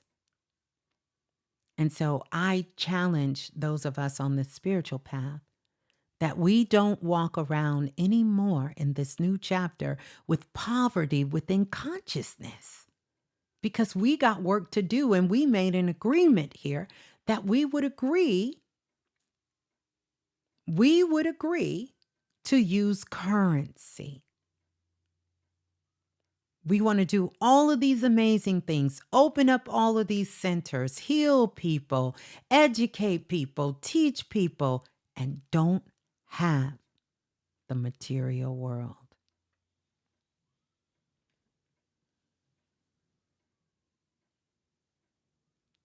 We got to get on it. We can't be afraid of being the master teachers, the master healers, the light workers, the chosen ones. We can't be afraid of it. We cannot be afraid of it. We cannot feel like it is something we are undeserving of. We cannot think it is evil. We cannot think we don't need it. We cannot think everyone who has it is irresponsible and don't deserve it. We cannot speak about energy and frequency that way, because we are speaking to how it will navigate within our own lives. Yeah. Powerful discussion. So, yeah, where were we? All right. So, these are some of the things that are coming up at this particular time. And I want to talk about February as well, even though we're in the midst of the mid of February. Missing things, lost things, stolen things, deleted things, identity theft is on the rise. And I'm not just talking about somebody taking your credit card or using, taking out an account in your name. I'm talking about real identity theft, like someone's jacking your whole damn identity. And I seen it. I was watching a brother on YouTube. Sometimes I come across this channel, powerful brother. And I fell asleep, woke up, and another video came. And I kept looking at him, listening to him talk. And I said, wait a minute. Why does he look different? It was another brother doing, saying the exact same thing he was saying, even dressing and looking like him. Now, don't get me wrong. We got twins on the planet, and everyone has twins. You ever went somewhere and someone say, ooh, I know somebody that look just like you. Oh my God. That happens. But this wasn't that. This was identity theft. These things are on the rise. But good thing we got Saturn and Neptune, because these things are being exposed. Okay? And during this particular month, and a little bit as we get into March, a lot of things can get lost. People, places, things, particularly women. Okay?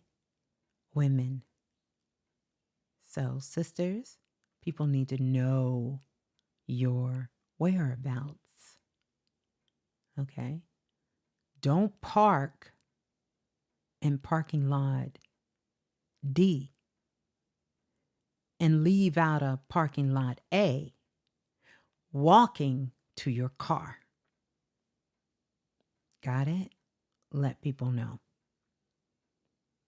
Let people know your whereabouts. Be mindful. Especially our children as well too. So keep a watchful eye and a whereabout of our things, right? Lost, stolen, deleted, files missing, back things up, keep things backed up, download files, all that good stuff.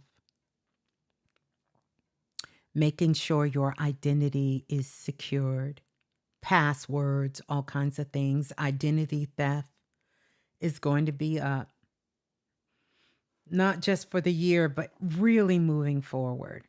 Okay. Well, good. You've been telling your wife that's good looking out. Yes, definitely. And I don't know if I was in somebody's past life files or if this actually happened, but I seen something that looked like Genghis Khan going on over there in Asia where they was attempting to overthrow the government, and it was quite a debacle. A debacle. A debacle. And it was, I kept saying, is this Genghis Khan? Who file am I in? But I knew it was somewhere in Asia, somewhere someone was attempting to overthrow the government. So we may see that. We talked about the West Coast. We talked about the readiness of the West Coast, volcanoes, earthquakes. Pack a bag, get your documents, fill your car up, keep some cash. That's everyone. We talked about the airlines upgrade. We're going to start seeing the upgrades in the airlines to look more like, Emirates Air. That's my reference because they have one of the best systems, I think. And we're also going to see more downtime as we get later in the year, outages, blackouts from the airlines. So if you're traveling, expect some delays. Corporate restructuring, closure, job loss. These things are going to happen. These things are going to happen. Okay. We will have more closures, more job losses, which then will allow more people. This is going to be an activation, a purpose activation. It's going to allow more people to step into their true purpose and their true calling. The other thing is we're going to have more unicorn businesses where it's not going to be a corporation. It's going to be one person starting a business, making billions. We're going to see these popping up everywhere. They're going to be one-person businesses. Soon, this was a prediction from almost 7 years ago. When people are born, and I don't think we're here yet, but eventually everyone, it's not going to be required, but it's going to be understood everyone has their own business. Period. Point blank, period. You're born like we were born with Social Security cards. They're going to be born with businesses. Like they're going to have a business as soon as they get to a particular age. And this is going to bring me to the next prediction. I've talked about this before, but we're going to see this year. And this one is school closures, major school closures. And I'm going to tell you the 2 school closures that I seen and my guides showed me.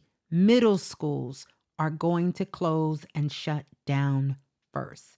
You're going to hear about so many middle schools closing. And if you don't know what that is, if you don't live in America, we have what's called elementary school. That's like 1st through 5th grade, I think. And then middle school is before you get to high school. So that's like 6th, 7th, 8th grade, middle school. And then after middle school, there is high school. But Middle schools are going to be closing. Second, after middle school, it's going to be colleges and universities. Listen, listen, listen, listen, listen, listen, listen. Listen, listen, listen, listen, listen, listen, listen, listen.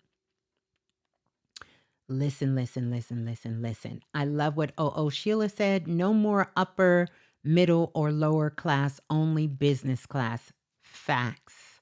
Facts. Right? So I want to go further into this prediction because I made this prediction about the school closures a few years ago. But here's the other prediction. So more school closures are going to happen. Primarily, where the school closures are going to start is the middle school. And then, like I said, universities and colleges. And let me tell you why the middle school. The middle schools, because at that age, this is when you start to claim your identity, and your identity is going to form. Yeah. Your sister works in school and they are seeing it coming. Yes, it's on the way. It's already started, but it's getting ready to happen. See, middle schools are going to close first because this is when we really start to claim our identity. So it's going to shut down. It's going to completely shut down. They're going to take the middle schools out first. And colleges are going to be shifting into the new world. They're going to go first. And what things are going to be needed. Now, let's talk about this because I'm going to tell you why this restructuring is going to be so critical. When you hear me talk about closing right now, closing no, not this. Where is it? Hold on, you guys. I got to get this note. Oh, it's coming. It's coming. It's coming. So now, why is this happening now and what does it look like in the new world? The new world need master builders. And I'm going to tell you that. We need master builders and we need trade schools. Master builders and trade schools. And so we're going to start going back to more trade schools and trade school technology. And I want to talk about that because it is Black History Month, right? And Booker T. Washington founded what became Tuskegee Institute. And I want you to think about this. This was founded in like 1881. And Tuskegee's mission emphasized practical training and economics and self-resilience through manual trades and agriculture skills, right? That's where we got the A&T from, those schools. So the National Training School for Women, because there was a National Training School for Women, and that was founded in 1909 by Nanny Helen Burroughs. And she provided her training was out of this world that she was giving to women in economics and self-resilience through manual trading and agricultural skills. All of this was about it. So we're going to see a lot in the farming industry. We're going to see a lot of this shutting down. We're going to see a lot of the farmers or rebellions for the farmers. We're going to see a lot of these things happening. Priestess Melanie said, my father went to Tuskegee University. Yes, you're going to see all of this. So listen. So what's going to happen is they're going to start bringing back trade schools for the trades that we need. And then they're going to start the restructuring at middle school to start having these children, when they want to focus on a particular trade or what they want to do, what they want to show up. They're going to start moving into these fields because this whole trade thing was founded by African Americans. And I remember when I was going to school, and particularly in New York, the high school system was based on what it was that you wanted to do in the world. If you wanted to be an accountant, you wanted to be a lawyer, you wanted to be a singer, you wanted to be a dancer, you wanted to be a nurse. There were certain schools that you went to, Sarah Barton, you know, Manly P. Hall. They had all of these schools in New York. And you had to take tests to get in these schools so that you could say that you had the skill set to learn these skill sets so that you can go on. So most people, before they even graduated high school, they already had the skills to be a nurse. They had the skills to be a lawyer. They had the skills for whatever it is they wanted to be an electrician.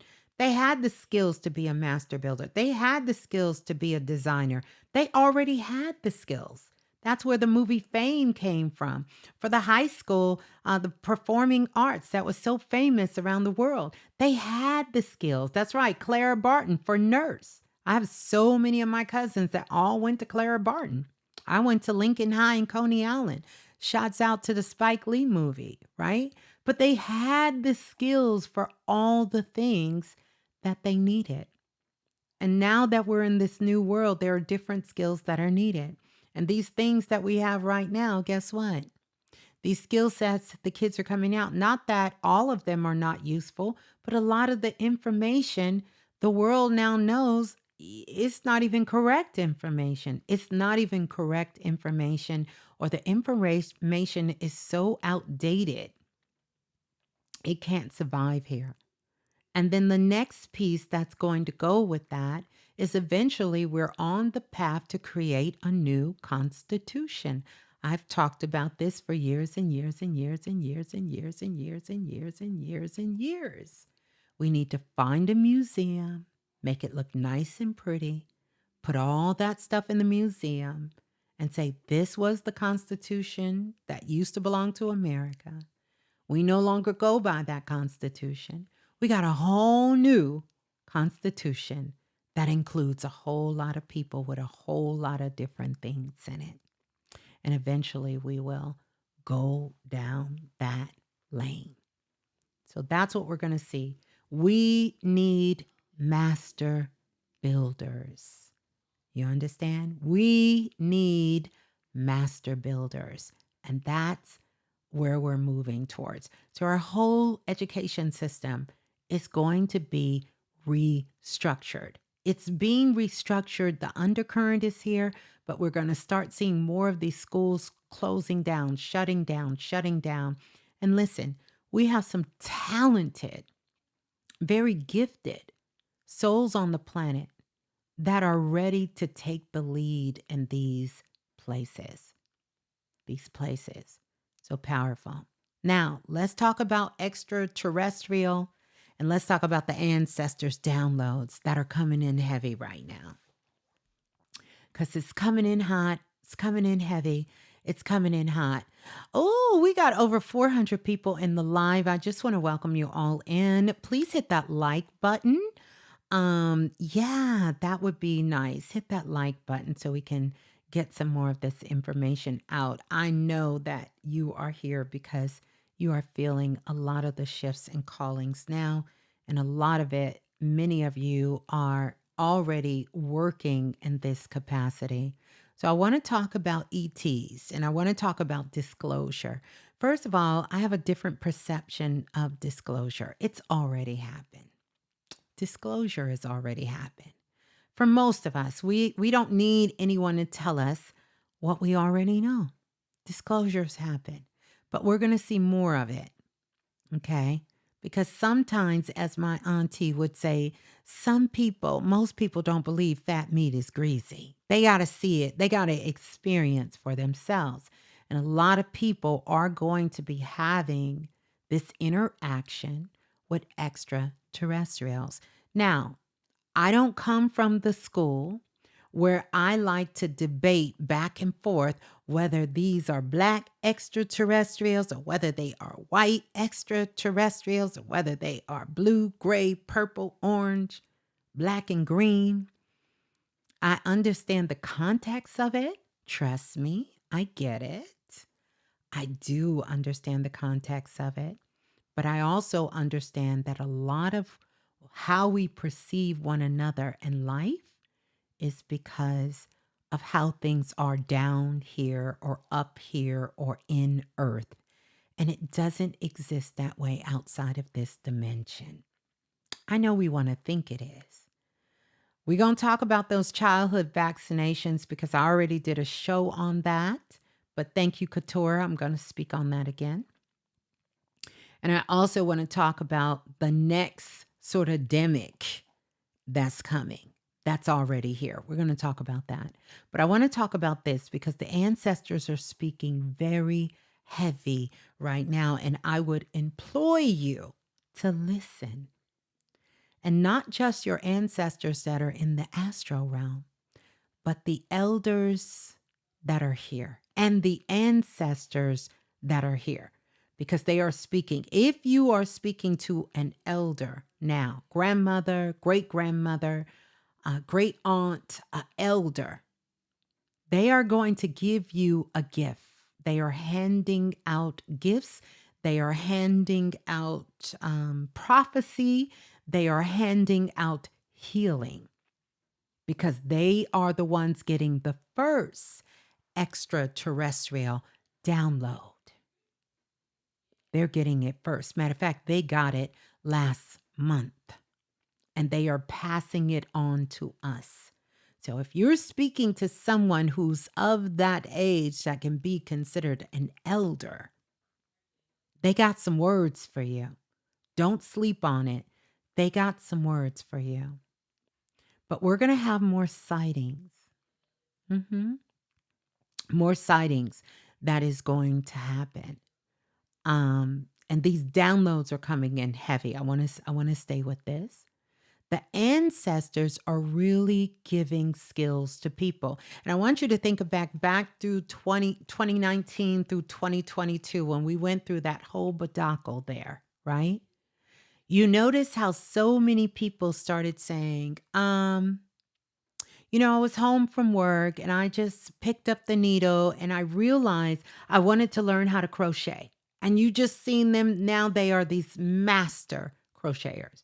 Some people came and said, "Oh, I needed to cook food because we were home every day and I came up with this dish." Boom, turned into a multi-million-dollar business. "Oh, my daughter had eczema and I was at home and I started mixing things together and boom, all of a sudden we got creams, lotions, we got sheens and shines, and everyone from doctors to lawyers to everyday people were picking up things and it appeared or gave the presence that TikTok made them viral or TikTok made them a millionaire. No, this was coming from downloads from the ancestors. You get what I'm saying? Your ancestors are bringing in messages and gifts that many of our ancestors were not able because of their commitment to coming to earth that they agreed upon at the time. They weren't able to fulfill these dreams and they are passing on these recipes. They are passing on these skills. They are passing on these traits. They are passing on this insight. They are passing on these downloads to us. And some of you, no shade, no cap, y'all are running around like it's a cute little dream. You know what I dreamed yesterday, girl? It was a candle and all you had to do was blow on it and it lit up. No, that's a real thing. And your ancestors are giving you this insight. They're giving you the solution to, Maybe that dis-ease you're battling in your body, maybe that thing that's going on with your mind, that trauma that you had that you can't seem to get rid of, they are giving you a solution to it. But it seems so simple. Sometimes we blow those things off and we're not paying attention, but these are really coming from our ancestors. And our ancestors are teaching different skills and different traits that they are passing on to us at this time. So I would encourage you to document your dreams and what I like to call push thoughts. That thought when you may be in the kitchen kind of mixing it up, let her cook, and all of a sudden, boop, you get this idea. Write it down. Don't trust yourself to remember it because you will not remember it. I promise you, I don't care how good you think you are. The moment your feet hits the ground, the moment the phone rings, the moment your phone chime, the moment you blink, it's going to go away. So that's the real blink. Okay? So the ancestors are giving this, you know? And this is for those who are ready to move into, that those of you who are dealing with a lot emotional turmoil right now, the ancestors are coming through and really, really helping you navigate these waters. They're helping you to navigate these waters. Pay attention to your dreams, those push thoughts, those feelings that come up, that idea that seems to come out of nowhere that maybe says, I was watching something I remember during that time where there was this young girl and she said one night she was sick because she had caught COVID, and she told her mother she wanted her to bring her a pencil and a pen, and all of a sudden she realized she could draw. Where do you think that came from? You think she just activated it? No, these were downloads coming in from the ancestors, you know, coming in. This is what's coming in.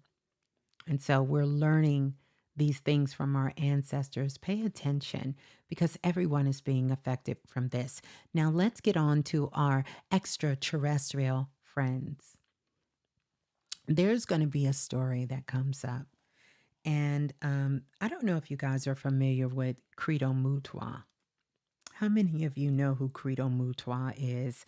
I actually had a student of mine's back in the day that actually went over there and had a chance before he passed away, met with him, spoke with him, and lived over there for several years, and then went on to Asia to study Chinese medicine as well. It completely changed his life.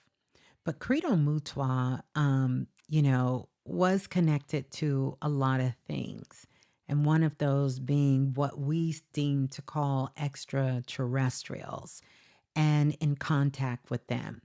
Now, with full disclosure being on the board, I must tell you all that I have channeled, have spoken with, and connected with extraterrestrials myself. I don't make any qualms about it.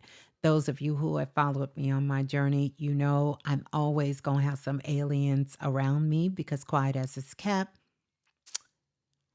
I consider myself to be a hybrid, you know? And really, I think all of you are hybrids too, but I'm not here to define you. I will tell you about me and this experience of connecting with extraterrestrial beings. This is where the Galactic E-Files come from. This is where the Galactic Council come from. For many years, I kind of kept it to myself, but I had an experience when I probably was about 12, 13 years old, living in North Carolina, me and my brother, and was taken up into one of the quote unquote ships and had some things happen. Well, we're going to have more of this experience, but it's going to be quite different. I don't know if I mentioned some things going on in Alaska and Antarctica, because there is going to be some things coming out of there. But we're also going to get a chance to see some very close encounters of this extraterrestrial, and even where people are going to come out, which are going to be people that really have no dealings with this, and they're going to have information and different things that are, how can I say, undeniable. Like you would have to be, I don't know, to not realize that what is going on is not real. You're going to know that this is the truth, but it's not going to be as frightening and overwhelming as the world may think and as far fetched as some on the planet will think. We will have this happen a lot. Um, it's going to be going on a lot, like a lot. It is. And many of us will recognize that we've had our own contact with these extraterrestrials, but not in the way you think, because some of them have the capacity to embody human form and interact. I'm not talking about someone who's dealing with a psychosis and maybe they have that portal open within their pineal gland and they have been possessed by an entity or someone who considers themselves or is channeling themselves from another dimension. Because it's a lot of that happening on Earth where the person thinks that they are actually an extraterrestrial, but there is an opening within the pineal gland and they are channeling. It is them, but it is them in a different time space reality, right? Due to a disruption in their consciousness on the planet. And so as we move more into, what do you call it? As we move more into this air element and move closer to Aquarius, we will also discover, scientists will discover another quadrant within the brain very close to the pineal gland that will become another doorway. Many people I have seen when I've done body scans have this quadrant open within the pineal gland. And it's a region that when I've talked to medical professions and others, they have no knowledge of what I'm talking about. You understand? They have no knowledge of what I'm speaking about, but I see it clearly. And I can tell when the person here has had sort of this disruption. But anyway, I don't want to go too far into that portion of it. What I want to tell you is you may look up in the sky and see something, or you may see something in your backyard, or we may start to see these videos and things that are happening on the planet because we will have visitors. Anytime there is this activity, this solar activity, I want you to think about this. For years, I have told you guys we are no longer, it's 11:11. We are no longer in the same location that we once was in the photon belt. And soon this will be revealed by science and things like that. You can hear Baby Blue. Yeah, she's having a good time. But with this discovery of this new planet and these two suns, which I find to be interesting because this planet has two suns, and I know that we have a external sun, and then within the depths of Earth there is another sun. So I always see us with two suns and seven suns around us. For many of you who did that galactic e-file, you got a chance to go through that and experience it. But we're going to discover more about our atmosphere, our planet, who we are, and what's going on. You know, a couple of years ago, China actually built a sun. And they built that sun because they understand that there will come a time where there will be a blackout and they will already have a sun. And I think that sun is something like 20, 30 times as big as our sun. This is facts. I'm not making it up. You do your own research. They built this back in 2017, 2018. I forget when they built the sun, but while the rest of the world was playing around, trying to go to Mars, trying to go anywhere, they were building a sun because they knew the time would come that this would happen. And so look to the skies. Know that that's happening. Downloads are coming in from the ancestors through the dream world, through your waking world. These things are happening. Our world is changing. We are expanding in our consciousness.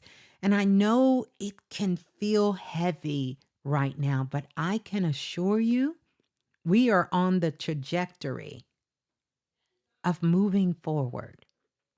And that's going to look very different for many of us. But we are on the trajectory of moving forward. There is a collective on the planet that wants you to think that everything is doom and gloom and you have no control. And that doesn't mean something is wrong with Earth. Earth is a school, and any school is going to challenge you to see if you understand the assignment. Do you understand your assignment for being here? Can you move past the illusion of what fear is?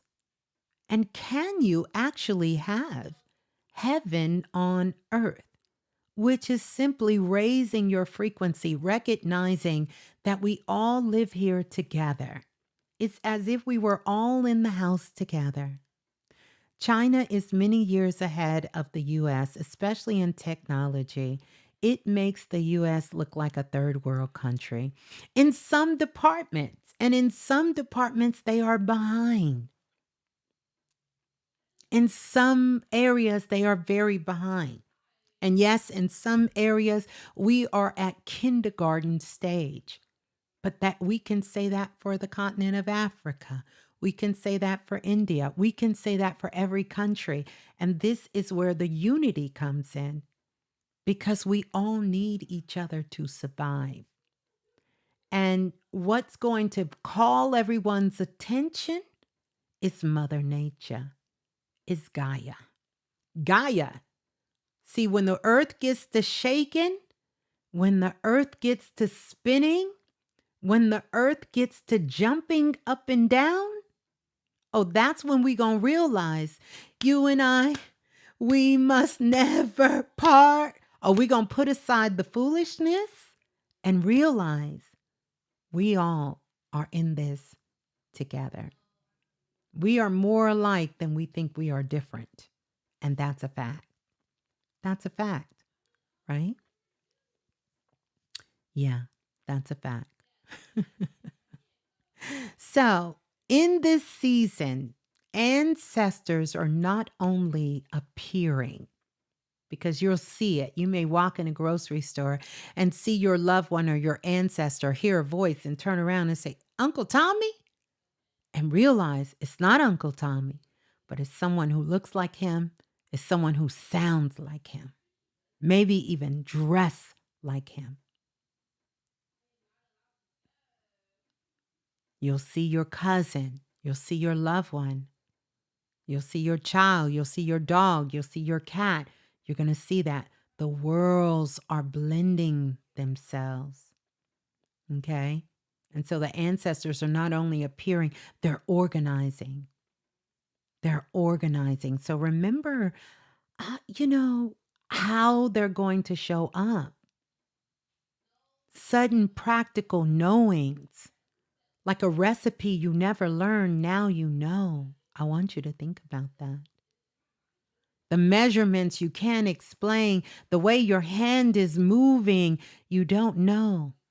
Skills, learning how to fix something, how to build something, how to cook something, how to sew something, how to negotiate something, how to speak about something, how to negotiate something, how to pray over something, and how to protect something. These are all the ways the ancestors are showing up. Emotional support is going to feel like someone is holding you up from behind, just holding you up, you know? So The ancestors' contact now is about building life. That's what they're interested in helping us to do, to build life.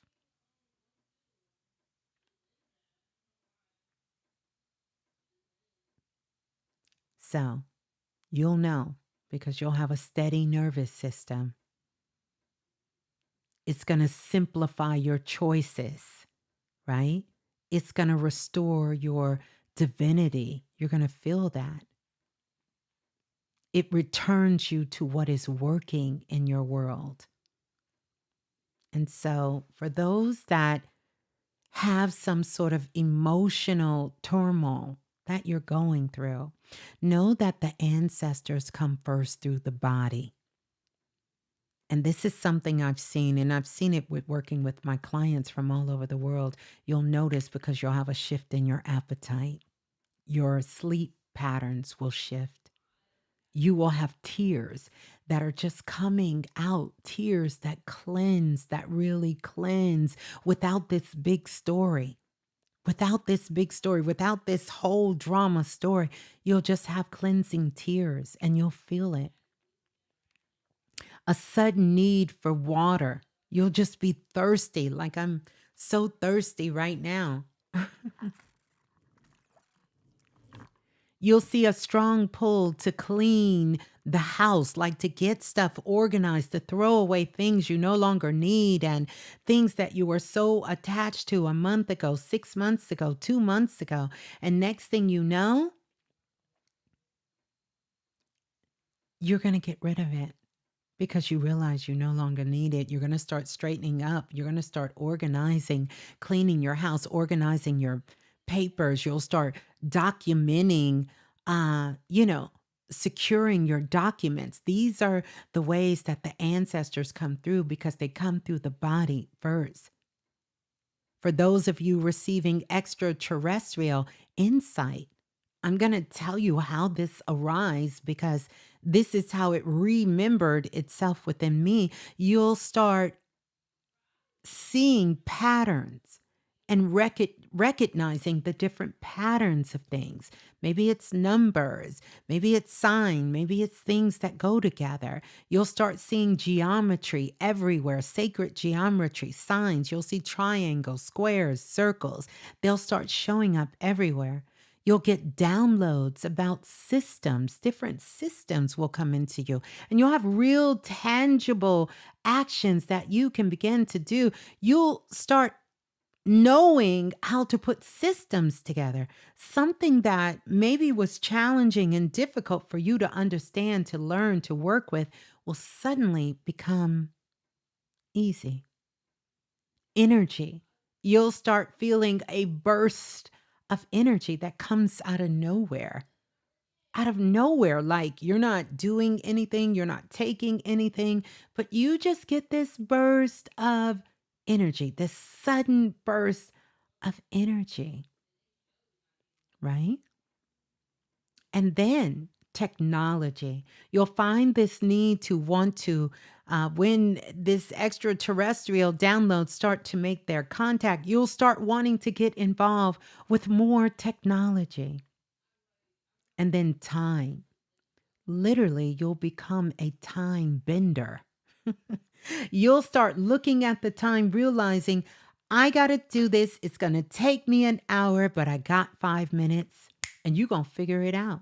Something that might have taken you, we had this happen in Dreammaker's class, something that took you 4 hours. When you have to do it again, you do it in an hour.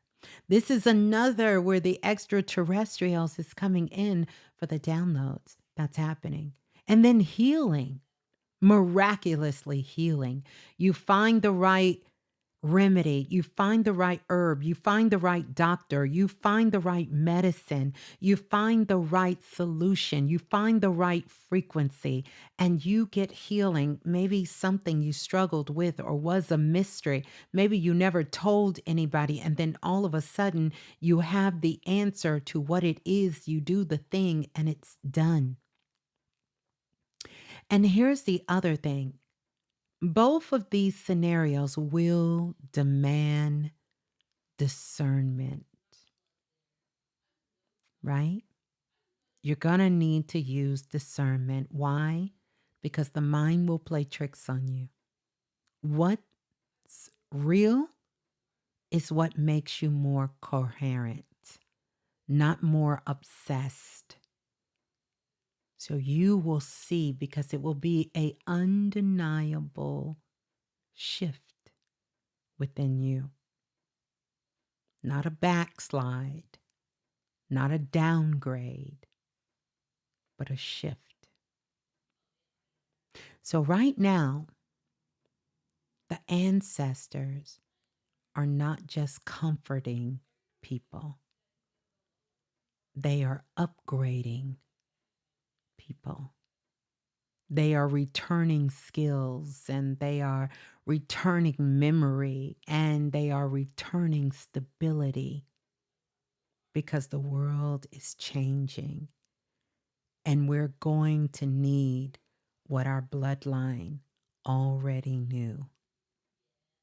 You know, we're going to need what our bloodline already understood. One of my predictions here was that 2026, there would be a lot of fog, because that fog is symbolic of how the consciousness on the planet is. And we've seen that fog being played out with so much happening in the world, right? So, we have to be good to each other. Don't give up. We have to give and receive. Both is required. Remember, leadership, that's not a title. It's the nervous system that can stay steady while reality reshapes. So I want to leave all the visionaries here with this. What skill is trying to return to you through your lineage right now? That's the question I want you to ask yourself, maybe as you go into your meditation or whatever practice that is of silence, or before you go to sleep. What skill is trying to return to me through my lineage right now? And see what download you receive over the next 2 to 3 days. And what do I need to secure? And what do I need to back up and simplify this month? Answer those two questions for yourself, and you will be in perfect alignment for all that is to come, because it is a lot going on. And we are stepping into a powerful new chapter. And I see you guys, some of you saying a healing skill was my answer. I love that. I love that. We are needed at this time. Your skills are needed. What you have to offer to the world is needed. And whatever you need to do to have yourself in position, in that alignment to receive that, it's time to get busy, okay? It is definitely time to get busy, to get working on it, to bring that thing into life. I want to remind you all, dream makers, dreams into reality is exactly what this 12-week experience is about. It's about taking your dreams and bringing them into reality. Taking that dream that you have, bringing it into reality. I want to say thank you so much to Tasha for the super chat donation. It's greatly, I'm greatly thankful for it. Thank you. I want you all to do that. And I also want to remind you guys, the other day I went live on Instagram and we had an amazing share. Quite a few people came through that share, asked questions. And I want to give condolences because the ancestors came through that whole live. One of the sisters, it was a question about her brother who at the time was in the hospital, and she was at the hospital with him. And she said, I have a feeling he's in between dimensions. And I let her know that he was already on the other side and the welcoming party was already there, and gave her a profound message of healing.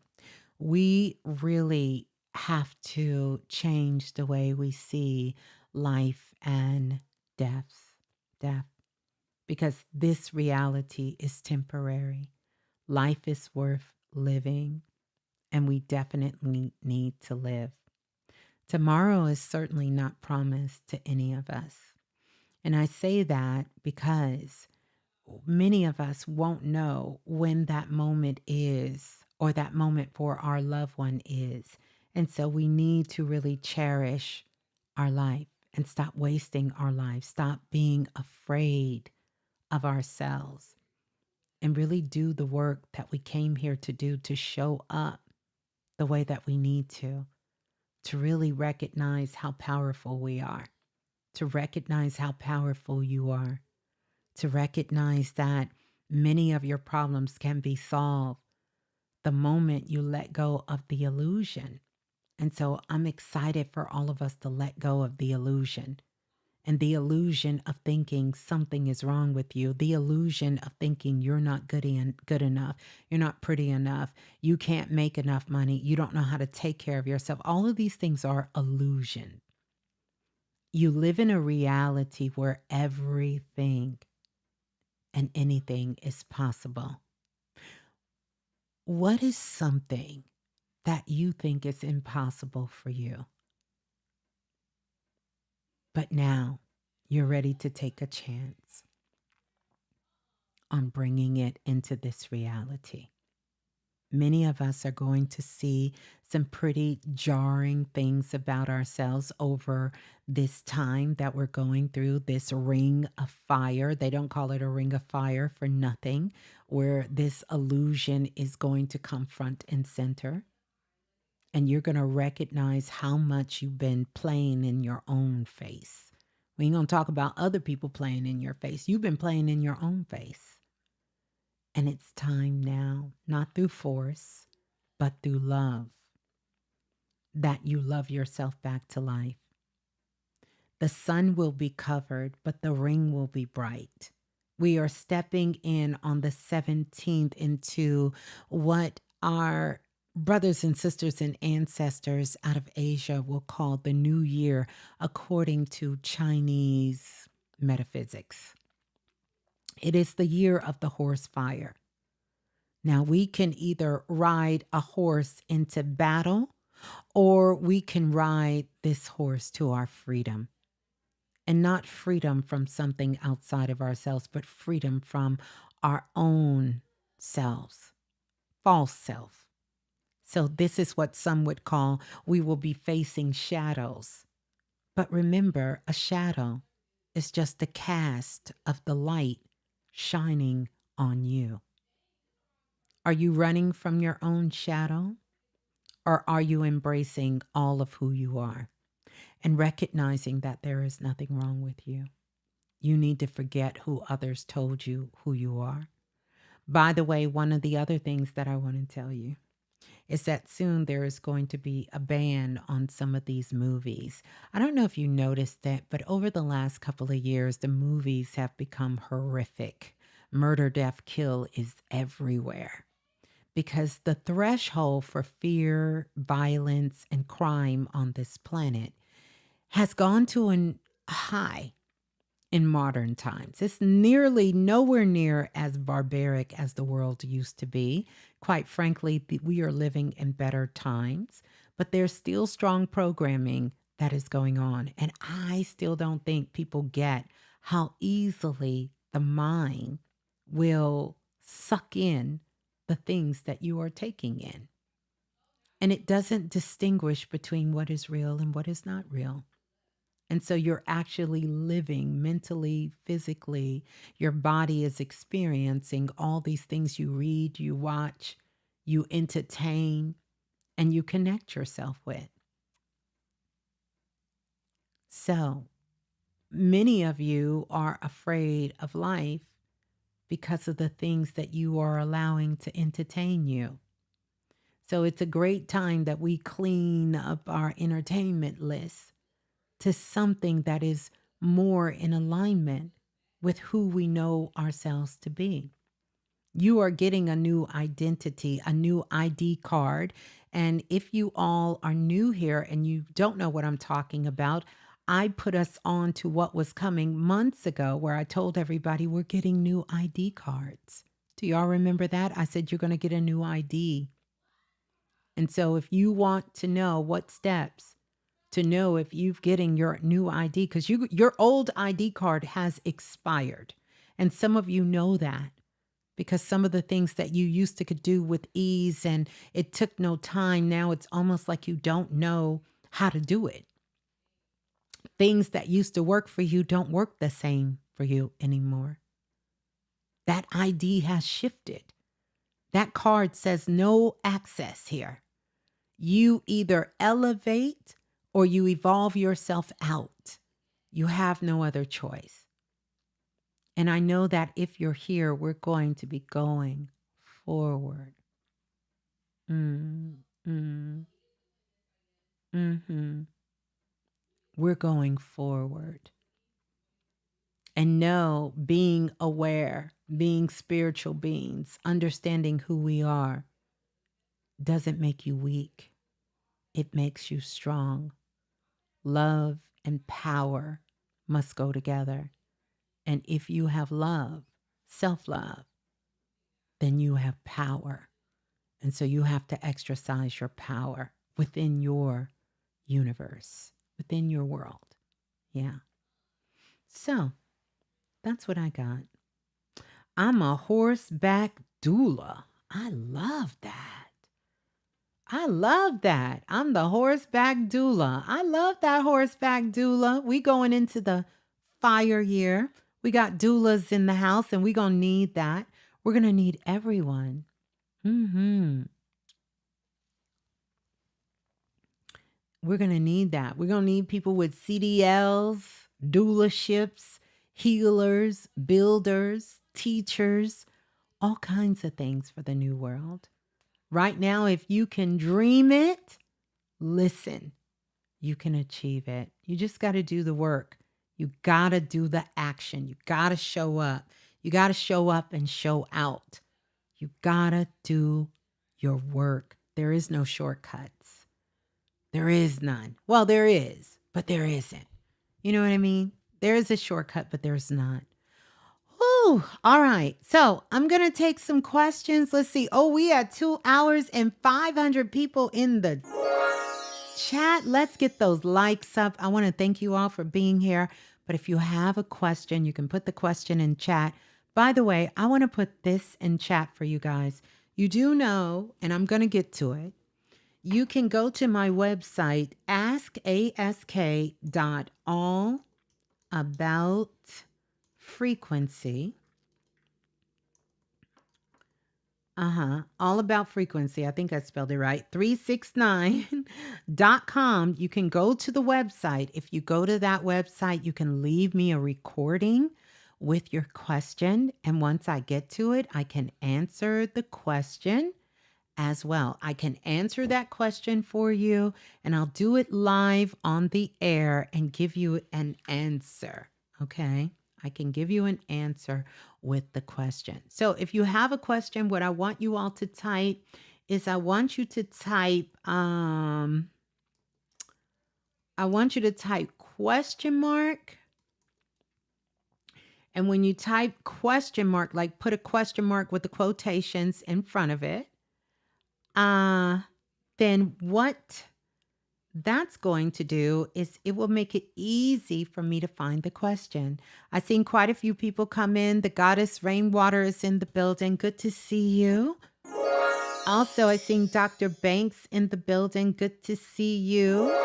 I've seen quite a few longtime listeners in the building from back in the Brother Panic and the Brother Bobby days. Good to see you. And so many new listeners in the building. So good to see you. And those of you who've been riding with me for a very long time.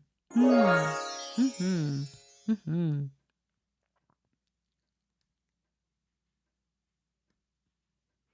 Mm-hmm. Mm-hmm. Mm-hmm.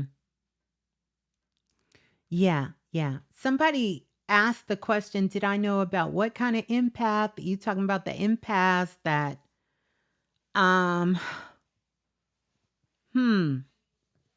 Mm. Mm-hmm. Mm-hmm. Empaths that mirror behavior. Like they kind of mirror behavior. Yeah. There's so many different when it comes to the different multidimensional skills on the planet. Oh, I'm sorry, Lola. I put the thing wrong. This is what they need to put. And that's not even right. Let me do it right. It needs to be the semicolon. So that, the second one. That's what they need. Hey, Lola. So, what are my thoughts on healing thoughts through the mind? Um, it's not, well, let me say this. My thoughts about healing through the mind, you're talking about like uh, a telepathic form of healing. It's not really coming through your mind. Your mind is what is experiencing the healing. What is happening is you're channeling life force energy. And so it's a form of Reiki. So when I'm doing energy healing work, even though I'm speaking to the person and I'm talking to them and I'm sending them healing energy or sending light to them or even sending a telepathic message to them, it is not coming through my mind.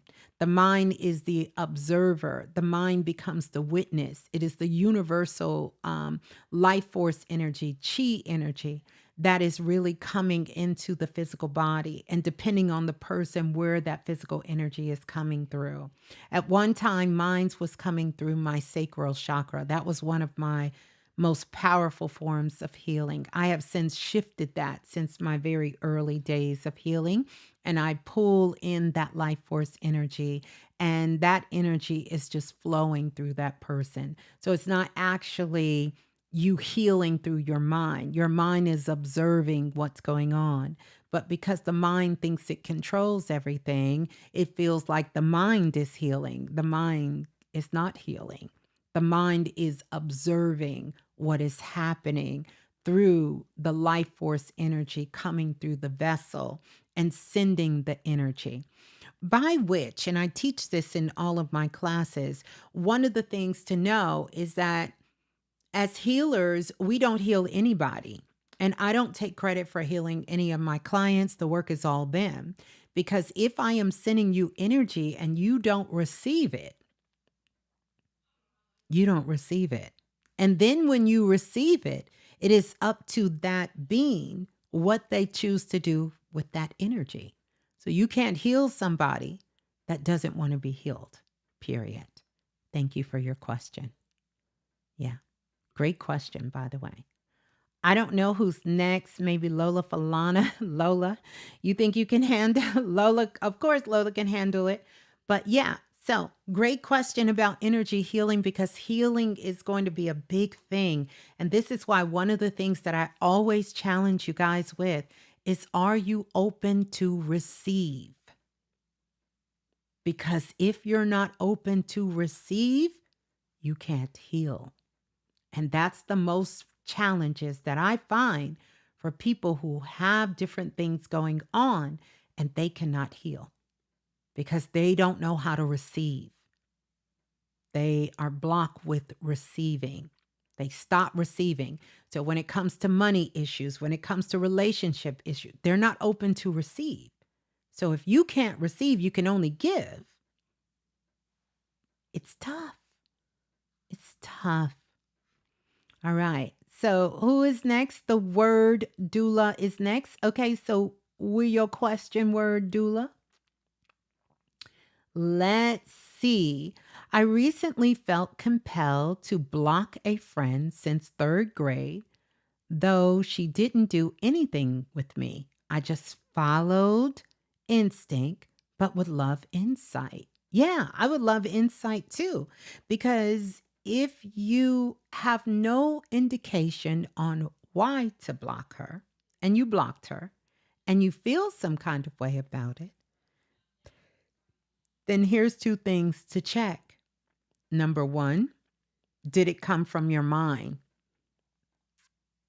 And that's why you're questioning it. Because if it came from a soul level, you would have did it and wouldn't have cared why. You just trusted what you picked up on. It doesn't mean that they did anything wrong. Maybe you're not in the position that something she said, something you two experienced together, because this is what Spirit is telling me, is very triggering to you. And so you needed to block that person. Yeah. Something you would have seen, something that would have happened, would have became very triggering to you. And then it doesn't matter if your mind told you or not. If you trusted yourself enough to block her, who cares? And I'm not saying that to be cold-hearted. I'm saying you got to trust yourself to follow through on your actions. Because if you had a question, then more of the aligned thing would have been to get more curious about where this thought was coming from, because our thoughts are not ours. Sometimes we're picking up thoughts out of the ethers. And so it's important to ground yourself within yourself. But if you heard it clear, and I know you heard it clear, and you blocked her, it doesn't matter why. If you're questioning why, that's your mind that wants to know, because it wants to know, why the hell did you bypass me? Because I got a story for you. I got drama for you. I got some more pain for you. And you don't want to listen to that. So if you trusted yourself, it's okay. Stand on you. I trusted myself. And if there is something I needed to know, which I feel that there is something that was going to take place at this sensitive time between you and her, and it could have been something she posted, it could have been something she said that would have triggered you, that you two experienced in the past. But there's no need to question why. Not when you felt it in your soul. You know that that came from a higher place. That's your mind that wants to get into the drama of it all. Who cares? You trusted you, and that's the most important thing. And guess what? You just blocked her. You didn't destroy her. So at any given moment, if you want to unblock her, unblock her. It's that simple. Yeah. Thank you for the question, Roz. All right. Who's next? Crystal, is that your question? I'll put you on the list. Yep.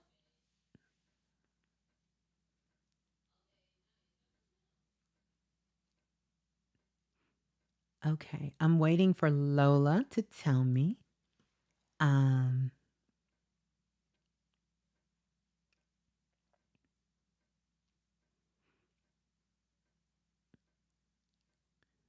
Brahmas is next. Okay. Do you have their question? That's right. Thank you, Ms.Blue. Literally, it was a clear feeling, and I trust. That's it. And if that change and you decide you want to change, then perfect. Perfect. It's simply perfect. Perfect and aligned. Okay, Bremis is next. Let's see.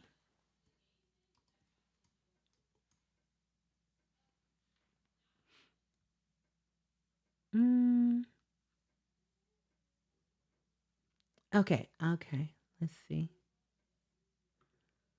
Ooh. Oh, y'all got a question. Why did my spirit lead me to move to Madison, Wisconsin? Hmm. Hmm. Here's one of the things that I will tell you all. Um, these are beautiful questions, but they're more self questions, I think.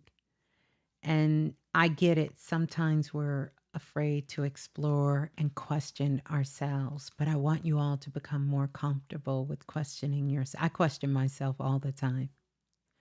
All the time. I'm not afraid to question me. I'm not afraid to challenge my own insight and my own thoughts. So, oh, okay. Yes, Lola Falana says she's not writing your questions for you guys. So just be ready, okay? In case you have to write your question, please be ready. Thank you, Lola. So, why did my spirit lead me to move to Madison, Wisconsin? Well, the initial reason you went out there, I feel like you moved there for a connection. And then when you got there, it was for self discovery. It was for you to take a bold move on yourself, to trust. And you took that move.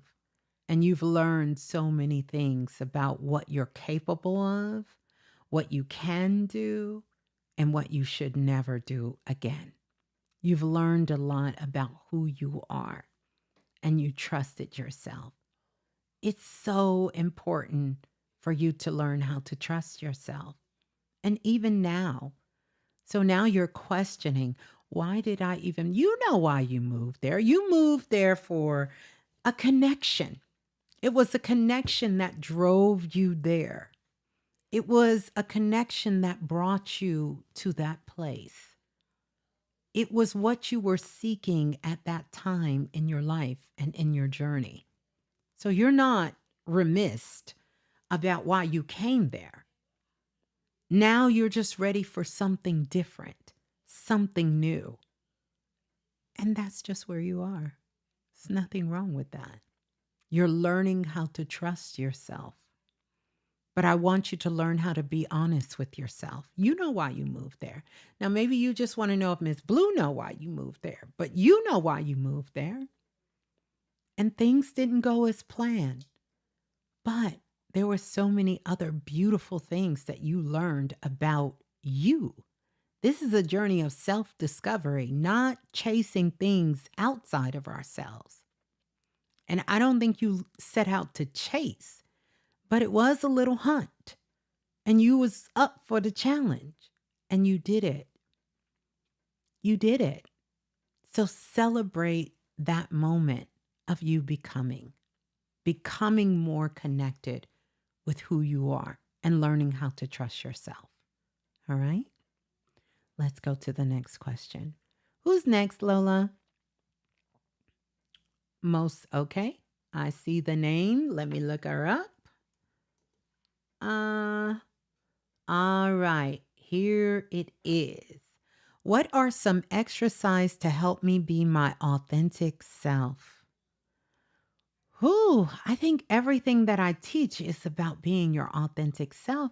Your authentic self is getting to know, what do I like? What do I love? How do I express myself? Your authentic self is really just staying true to the feelings and the emotions and the things that are coming to you, the things that are going on inside of your inner landscape, not just your mind, but even how you feel about life, what excites you, what brings you joy, what kind of things. That's how you be your authentic self. It is the author. Who is the author? When you get up and you cook your favorite dish, that's you being authentically you. When you see something and you say, oh, I want to try that. I want to do that. And you get that excitement inside of you. That is you being authentic. You know, the things that make you want to make a difference in the world. It's how you live your day to day life. It's like somebody cutting on the camera. If you guys were to cut on the camera and follow me around, and somebody was to say, we're going to cover her face, her hair, and you've seen this person do these things, you're going to say, oh, I know who that is. That's Ms.Blue. How you know? Because that's how she act when she's live. That's just how she act when she's teaching class. Those are the things she talk about that she like. Oh, them perfume bottle. Oh, that's Ms.Blue. Oh, that over there, that's Ms.Blue. Oh, yeah, that's her. Because these are the things. That's you being yourself. Not we put the camera on you and you doing something totally different. We like, well, who that person? I always encourage my children, be who you are when you're with your friends. Don't leave your house and go outside and be somebody completely different. Be that person 24/7. Be comfortable enough to be that person. Now, there are certain environments where you would express yourself differently, but you're still being yourself. Not a totally different person. Like you ever seen that person? They're unrecognizable and you're like, girl, what was that? Oh, that's just somebody else I knew. And you had to do all of that? You had to completely change who you are? No. So being your authentic self, it's just being yourself, being you, knowing that most of your influence is coming from you. It's not coming outside yourself. It's coming from you. You're generally saying, I want to experience that one day. I want to experience what it feels like to walk in the sun on a bright day. Or I want to know what it feels like to sit on top of a mountain. I want to know what it feels like to camp in the woods. You're being your authentic self. You're not trying to be something or someone else's self, you know? So it's real simple. Look at your life. See if you were to write down at least 5 things that bring you joy, because we usually find our authentic self in the things that bring us joy, the things that lift our spirit up, that enlighten us. That's how we find out about who is we, who I be. That's how you find out. What is that thing that make you happy? Are you doing it? If you're not, then you're not being your authentic self. If you want to teach and you're not teaching, you're being authentic, but you're not fully embracing your authentic self. If you want to learn a skill, if you want to, learn, about herbs and you're not studying herbs, you're not being your authentic self. If you love children and you're not working around children, being around children, or, having a child or want to have a child or adopt a child or be of service to children, then you're going to feel like you're not being yourself. Because when we're not being our authentic self, we tend to be a little sad, a little down, even depressed. Because most of our authentic self can be found in our childhood. And so think back to when you were a child, before the world gave you labels and told you who you're supposed to be, how you're supposed to act, what you're supposed to say, do and not do, eat and not do, when you were just free and a child. And those things that are close to your heart that just lit you up and made you smile. That's how you get back into being your authentic self. So there is no wrong or right about being authentic. And even we can be our authentic selves when we're in some of these spaces and places and we're less, polished. We can be angry, and that is our authentic self. We can be frustrated about life, and that is you being your authentic self. So their authentic self is not this perfect package all wrapped up with a bow on it, but it is real. You understand? It's undeniable. It's real. It's real, it's raw, and it's who you are. So look in your day-to-day life and you will find where you're being authentic at. And on the contrast, you're going to know immediately when you're denying yourself your own greatness. See, what I've learned over the years is most of us know how great we are. And we love it when others receive our greatness. But what about if you gave your greatness to yourself? Sometimes we don't celebrate our own greatness, and we got to learn how to celebrate ourselves and our own greatness. Experience it for yourself. So that's why sometimes when I tell y'all jokes, I'm laughing too. Because I'm funny to me. I'm loving to me. I'm joyful to me. I experience me myself, so no one can trick me or dangle me in front of me. Because a lot of times when we're looking for partnerships and we're looking for relationships and special ships, we're looking for that missing part of ourselves that we have never given ourselves a chance to experience. And we think that this person, this thing, this money is bringing this out of us, when that's not the case. We are the ones who attracted that to us. We have mirrors because we can't see ourselves. Yeah. So there you go. Hopefully that helped. Okay. Thank you for the question. All right. So Erica Williams is next. Y'all let me know how the questions is going. By the way, there is a charge for the question, and that is I want you to come back and leave a comment afterwards.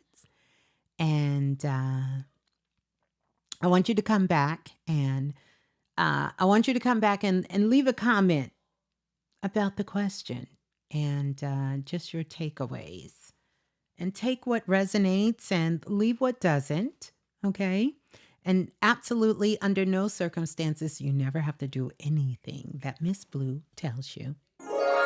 You are free to move around. You are a sovereign being. Let's go to Erica. Erica said, what is it when you see places when you close your eyes? Well, this is a form of clairvoyancy, where you're able to see not through the physical eyes, through your mind's eye. So when you see different places, when you close your eyes, see if you can go in close and see what's going on. See if you can go in close, especially if you're not trying to see places. If you just closing your eyes and a place just boop, pop up in your eyes, come holla at me. I'm not trying to be funny. I'm trying to be real. If you walking around and you blink and you just see a place and then you blink again and you somewhere else, oh, come holla at me. We could do a lot of experiments. But I want you to try to see how close you can get into the place of what you're seeing. It just means your multisensory abilities are coming online. Your clairvoyancy, your ability to see beyond the physical, right? You're able to see. One of the things you can explore with is remote viewing, And so with remote viewing, though, there is an intention. But if you're just closing your eyes and you just seeing something, see if you can get closer. See if you can go in close and, see if you can see the people, see the building, see if you can recognize where you are. Get curious about it. Get excited. This is a part of becoming multisensory. So you can see when I'm closing my eyes and I see something, I try to go in really, really close and see. Can I see the people? How close can I see? Can I see their face? Can I read the writing on buildings? Let me see where I am. Let me see if I can see if there's a sign. Let me see what I can see. So this is your multisensory abilities coming online for you. And this is another thing through this solar eclipse that we all will be getting is a psychic upgrade. A psychic upgrade. Someone asked, where can they find the intro song? It is my song. I wrote it and I haven't officially released it. So, yeah, you can hear it right here for now. For now. For now. Thank you. All right. Thank you, Ms.Blue, for your answer. The healing I meant is for channeling life force energy to heal your own body. It works the same way. It's still not coming through your mind. The energy is life force energy. It's not coming from you. It's not your energy. It's universal energy that is floating in the atmosphere that you're channeling in, even to heal yourself, right? Your mind is observing. Your mind is not doing the healing. The energy is. Your consciousness and awareness is doing the healing, not your mind. So the answer is still the same, and it works still the same whether you're healing your own self, your own body, or you're attempting to heal someone else's body. Same. Works the same way. If I'm healing myself, I'm channeling life force energy. It's not coming through my mind. My mind is observing what is taking place, but it's not coming through my mind. Yeah. All right. So, Lola, who is next? Put a artist future is next. All right. Artist future is next. All right. Let's go to, well, I have someone else that is next. Let's see. I have optical nerve.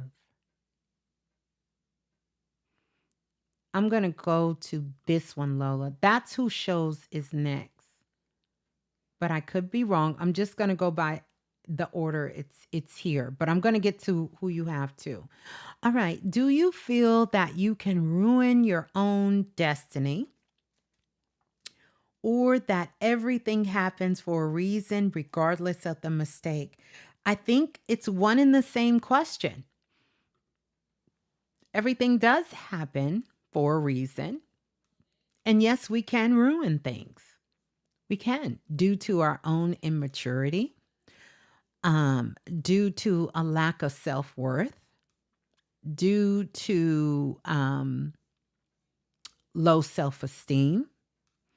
It's many a times you can do things and then feel like that's not what I wanted to happen. Did it happen for a reason? Absolutely. Everything has a reason, but it doesn't mean that that's what had to happen. And the person who decides is you. See, some of these sayings was to make those who are very powerful souls on the planet question their own power.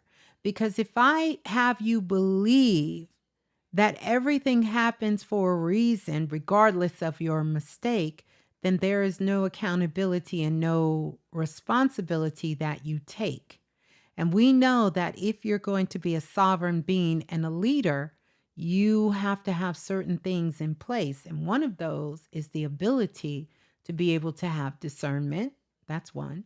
The other one is to be responsible for yourself. And that statement, as cute as it sounds, everything happens for a reason, regardless of the mistake. It kind of leaves you in the gray space where you don't get to take any accountability or nothing. The statement, do you feel that we can ruin our own destiny? We have the power to build and we have the power to destroy. Both. So yes to both. it depends on you, on which path you want to take. If you want to take the path that, oh, this happened and it was going to happen anyway, and there's no such thing as a mistake, that's kind of a rough road, but it's an easier road because it doesn't require any kind of accountability. It doesn't require any kind of self-realization in it. I can just go through life and do things and say, well, it what's going to happen, what's going to be, and everything happens for a reason. And it doesn't matter what the mistake is. It doesn't mean on the other path you won't make mistakes. You do. But when you make a mistake, then there is a course of action that you go through so that you can learn from that lesson, as we most times call it, and we can evolve and make a decision whether we want to do that same thing again, or if we want to take what we learned from that, and next time when we're presented with something with maybe not identical, but maybe sort of the same kind of opportunities to either ruin our destiny of where we're headed at that particular time, we can choose to do something different. And so that's the difference. But yeah, great question. Great question. Yeah. All right, let me go, Lola. Lola said, artist future is next. So let's go to artist future. So there you go. I have Nancy next. Let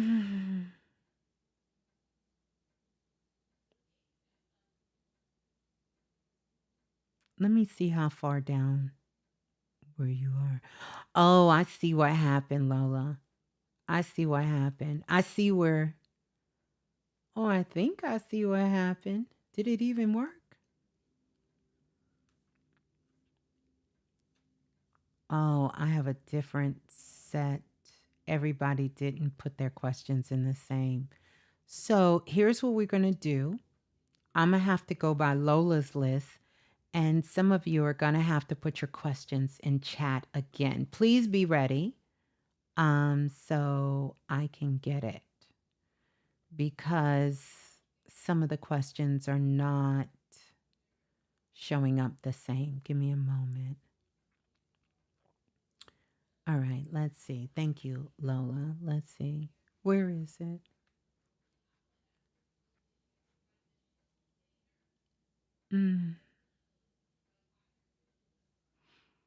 Oh, you are so welcome. It was such a beautiful optic nerve 11. Such a beautiful question. Thank you. Lola, I'm trying to find the person you said was next. Where is artist?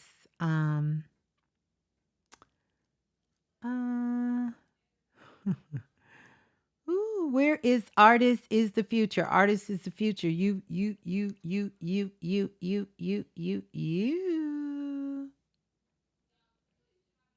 Welcome on in, Black Ice. I like that name, Black Ice. Black Ice. Dun dun dun dun.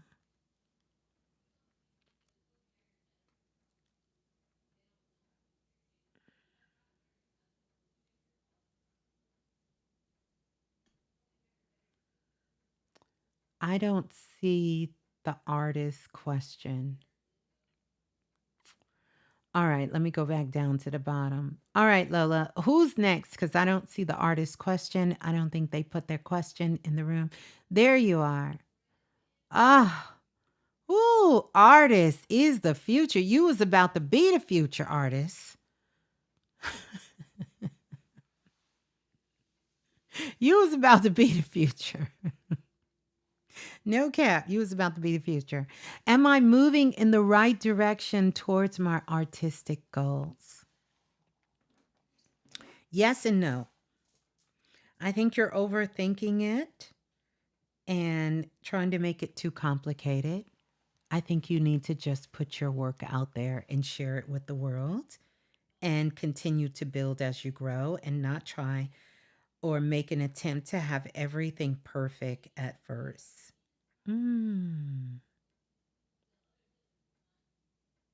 Mm. Mhm. Mhm. Mhm. Mm.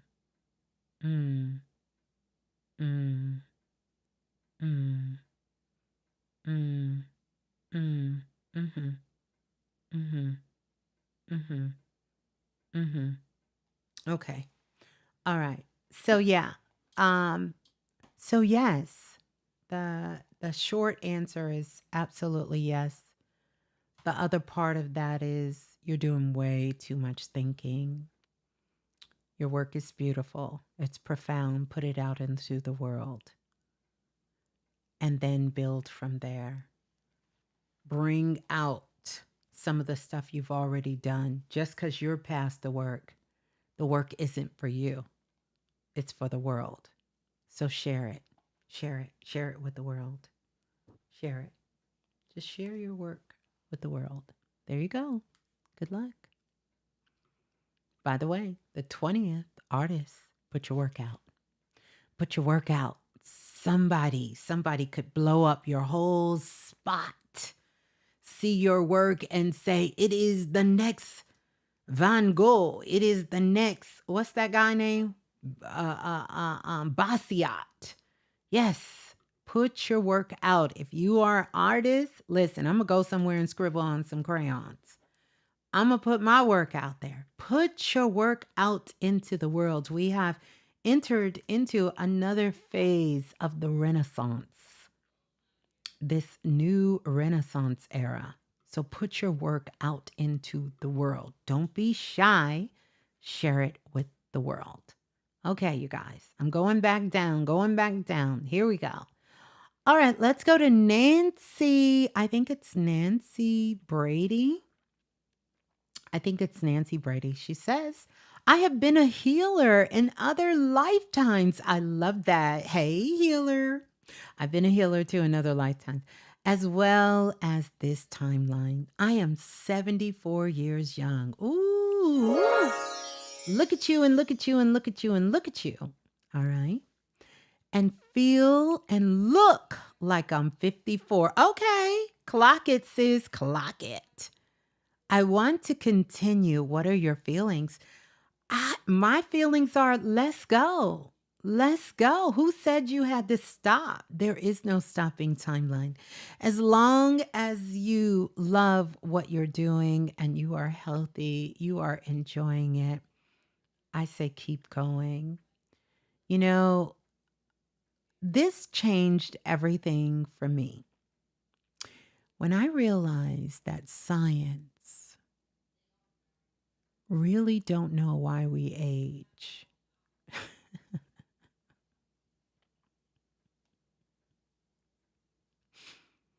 That was a game changer for me. They have no scientific evidence as to why people age because it's not scientific. It's mental. It's the mind. I never forget there was this viral post going around where they took the Golden Girls and put a picture of the Golden Girls up, and then they took a picture and put it up of living singles and said they were the same age. That part. These look like old ladies, but they weren't old ladies. These ladies were in their late 40s, early 50s. But at that time, society said that women, they say when you start getting 50, this happens to you, that happens to you. It wasn't long ago that menopause, there was no such thing in the East as menopause with women. Women didn't experience menopause. That was a Western phenomenon. Western. See, the mind is powerful. And when we hold these outdated, old, antiquated ways of being and thoughts in our minds, it changes. our physical chemical makeup of our bodies and our cells. And whatever we're holding in our mind, we are creating. We are master builders, whether we want it to know it or not. We are creators, whether we call ourselves creators or not. And so I say, keep healing, keep doing the work that you love. I know for me, the clock started going backwards once I started diving in and doing work that I loved. So, yeah, I think it's beautiful, and congratulations. All right, let's go, Lola. Who's next? Next is Mother Dragon.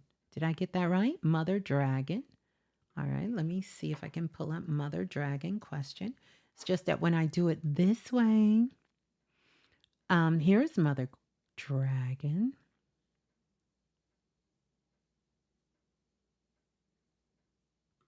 Mother Dragon said, "Is it finally time for Pisces to come up out of the struggle?" Ugh. You know, Pisces is very interesting. Here's the thing. Pisces is our spiritual teacher at its highest. At its lowest, it can be very struggling. Pisces energy can be challenging to master anyway, because you think about it, it's so vast, it's so open. But if you're talking based on astrology, for those Pisces who was struggling, it is time. It is time for Pisces to get somewhat of a break. But I do want you to know that you could have been got a break. You didn't have to be one of the struggling Pisces, because it's a lot of Pisces that have been thriving and they're not struggling. So I want you to understand that these things are not just written in stone, but it's kind of like if you don't learn your lesson, if you don't grow to what you want to be, then that's when we struggle, when we stop trusting ourselves. And so one of the things that not just Pisces have to learn, but I'll speak to you, we all have to learn, is you have to learn how to know who you are, know what you're capable of. And Pisces don't really know that because they give so much of themselves till the lines become blurred. And then they start to compromise because they feel like the movie, they're in too deep. And so what happened is they start blurring that line between what is real and what is fiction. Because, you know, Pisces got that Neptune and got that Jupiter energy, and it will expand an illusion pretty far, because Pisces are the dreamers. You guys could literally close your eyes and dream up a whole new beautiful world. So, yeah, it's time for you to stop struggling. But you do know it's going to be some Pisces still struggling, right? It's only time because you're choosing no longer to struggle.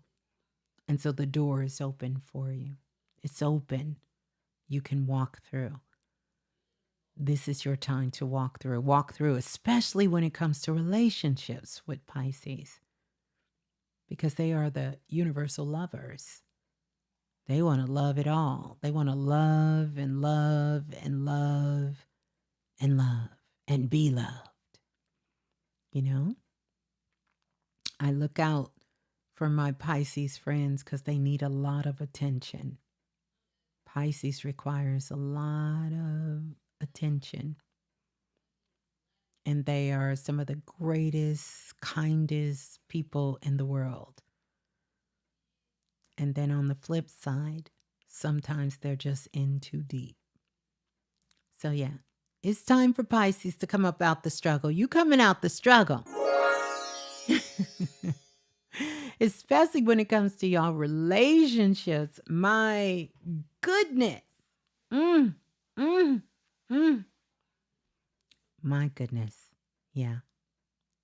Great question. Thank you.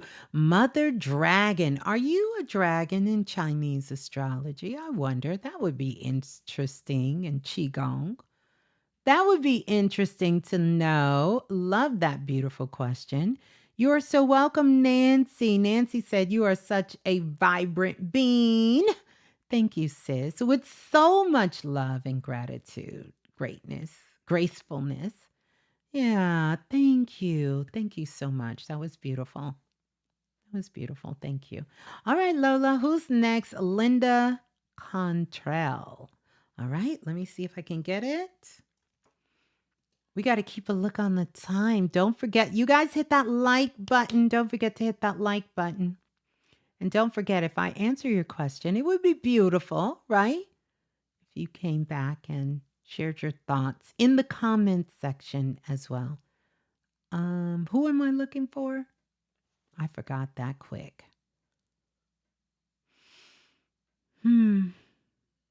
Oh. Linda Cartel. Let's see.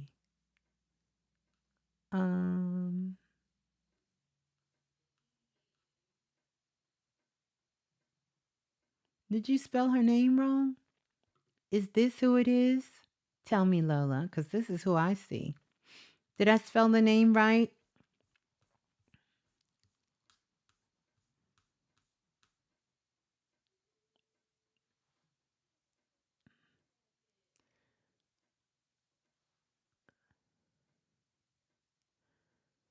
Okay, why is nothing going right for me? It feels like I have a blockage in my life.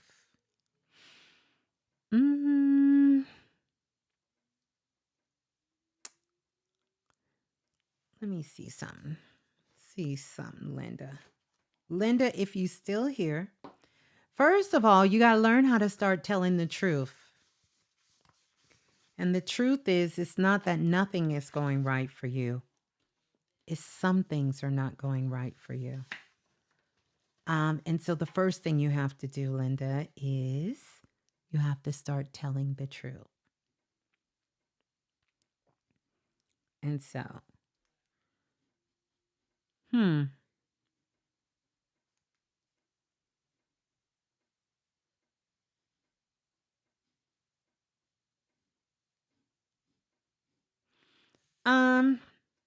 let me ask you, Linda, this may seem like a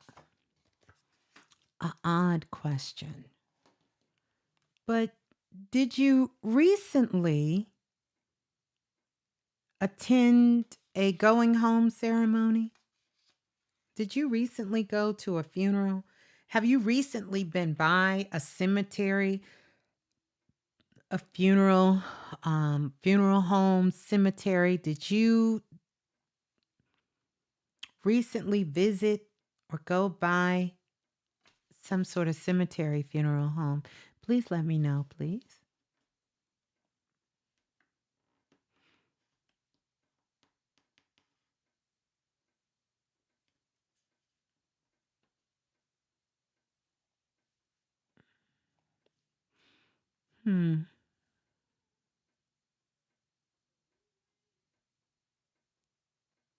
You did. Because this is what I drew. You see that? That's supposed to be like a tombstone.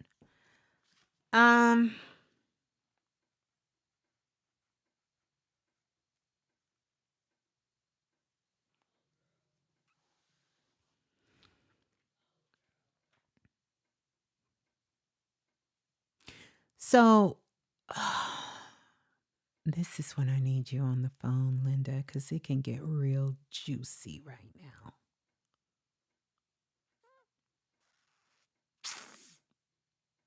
Okay. So, all right. So this is what I need you to do. I want you, Linda, to write yourself a letter. And here's what I want you to do. I want you to write yourself a letter. And in this letter, this is going to be a promise letter. A promise letter. Your husband passed away in July. A promise. I want you to write yourself a promise letter. Hear me out, because you've been going down ever since July. I want you to write yourself a promise letter. And in this promise letter, I want you to put what you promised yourself, because I feel like when this was happening, you made some promises to yourself out of pain.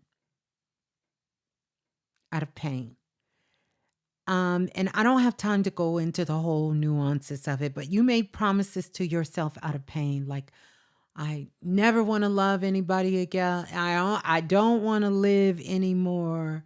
These promises you made to yourself during this time of pain. And I need you to go back and I need you to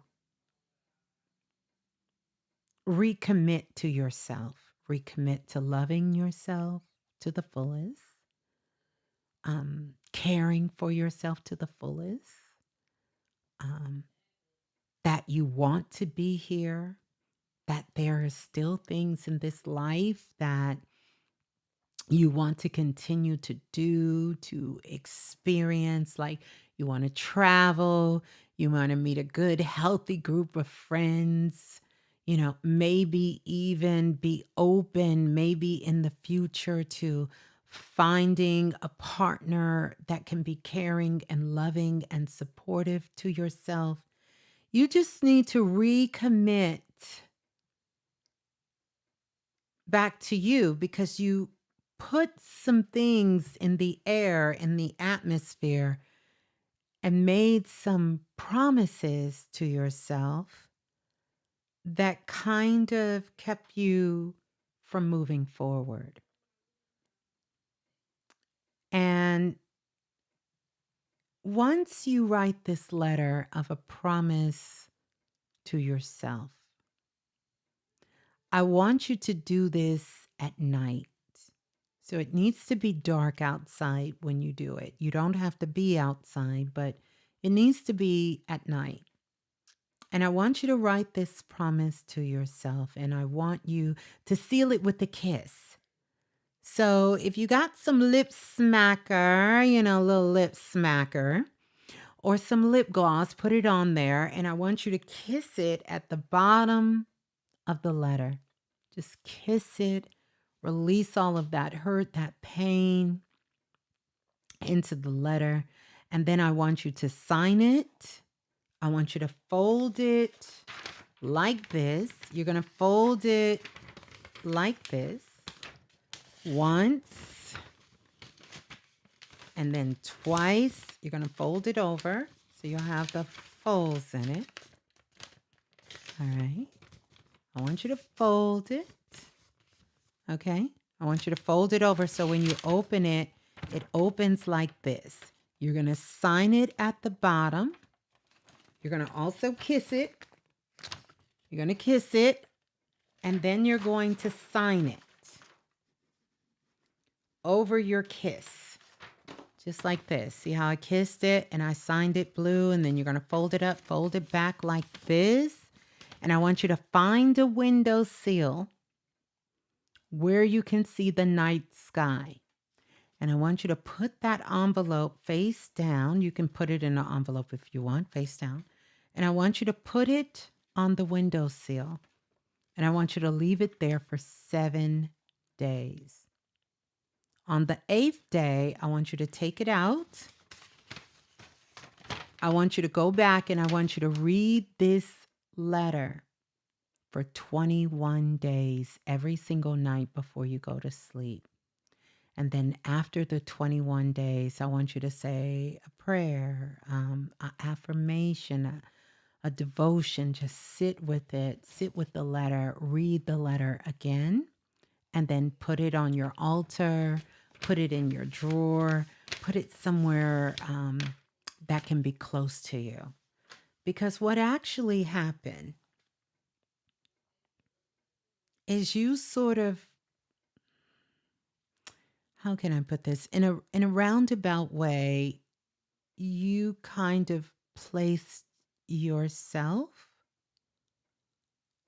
in a portion of yourself, how can I say this, of your energy self in the cemetery.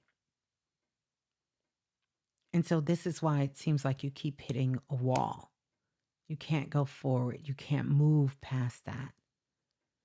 And so you just need to write this letter, recommit to yourself, and things will start to open up for you and move forward. You'll see how things will just start to open forward. It's going to be important that you acknowledge every step forward. So, like if you found it very hard to get up in the morning and all of a sudden you wake up and tomorrow you wake up refreshed and you feel different, you have to acknowledge that because this is sort of you unlocking sort of the chambers within your consciousness to set yourself free. And you're going to do this for 21 days. Come back and listen to this. Um, that's what happened, and I've seen that happen. Not a lot, Linda, but it happens, and it's certainly understandable. And condolences. And by the way, your husband is doing amazing. And he is loving life. He is truly loving life. In fact, I see him sitting. If his energetic body comes through to express how he's feeling, it is him sitting outside on a nice breezy day. The sun is shining. He got something to drink in his cup, and he's kicked back. He's laughing. He's telling stories, and he's enjoying life. He's enjoying life. And I even see that there is like water around, like he's in a place where the sun is shining and he's enjoying life. And he's definitely very close by you and he loves you so much. And even this moment, he's celebrating that you finally, got to ask this question to see what is being done. And he will be here to help you move through this very profound yet challenging chapter of life, of life. And so there you go. There you go, Linda. Yeah. Let me know. I would like to know after the 21 days all that you experience because that's what it is. You energetically locked yourself in place at that moment. You're not stuck there. I don't want you to think that. It's not that. But energetically, we can plant ourselves somewhere. We can plant ourselves somewhere energetically, like we want to be there so bad that we can plant ourselves in that place and kind of freeze us in time. And based on, what we were feeling, thinking, words we were speaking, and sometimes, words are spells. We cast spells on ourselves with the words that we say out loud and that we keep within ourselves. We are casting spells with words, and words build worlds. It also builds walls as well too.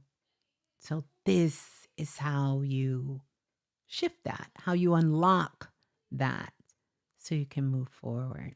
There you go. I'm going to send you some sparkles. All right.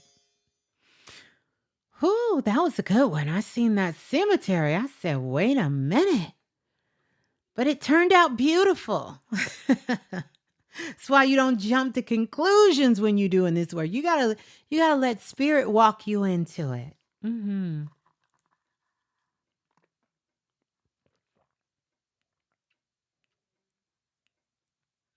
Yeah. Yeah. Yeah. Mm-hmm. Mm-hmm. Mm-hmm. Yeah. All right. All right. Yeah. Yeah. Well, you've made some promises and you're always free to um, you know, to do what you choose to do and what you need. Um, yeah. Yeah, it's powerful. It's Powerful. Hmm. Who is next? Lola Falana. Farley is ahead of you. So let's see who's next. Jonathan White is next. Jonathan White is next. Jonathan White. Let's go to Jonathan. Let's go to Jonathan. All right. Mm-hmm. Mm-hmm. Mm-hmm. Mm-hmm. Mm-hmm. I don't see a Jonathan White. I see a whole bunch of people.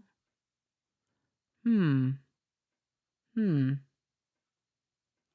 I got a whole nother set of Jonathan, you're gonna have to put your question in the room because I see a whole bunch of questions, but I don't see that. And it could be that they're not in order with the question thing, and I apologize for that. So we're gonna stroll back down, see if you are so welcome, Linda. You are so welcome. Let's see. Jonathan, there is Jonathan. All right. All right. Question. Is there anything you see on 3i Atlas, the cloud, the plasmic storm conjuncting Earth and Jupiter in March?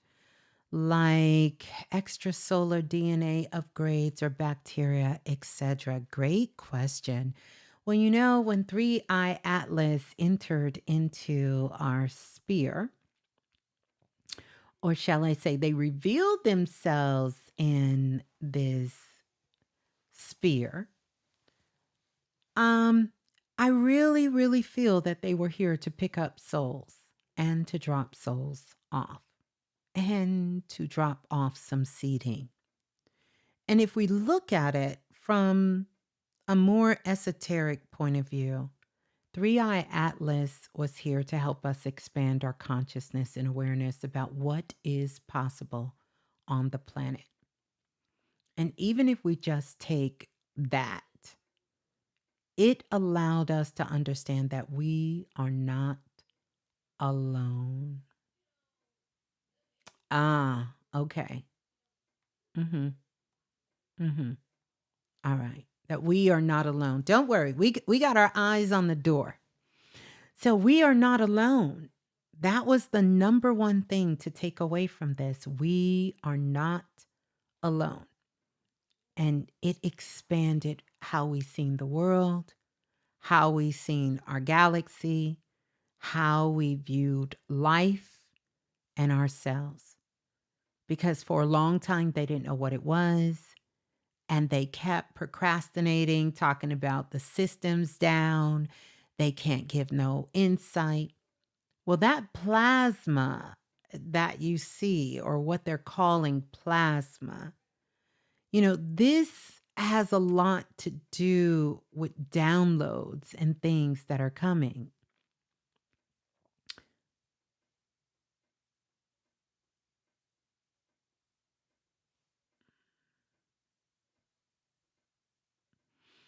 And so, you know, downloads we get from the sun, we get from the moon, we get from stardust. You are breathing in thousands and thousands of particles of stardust.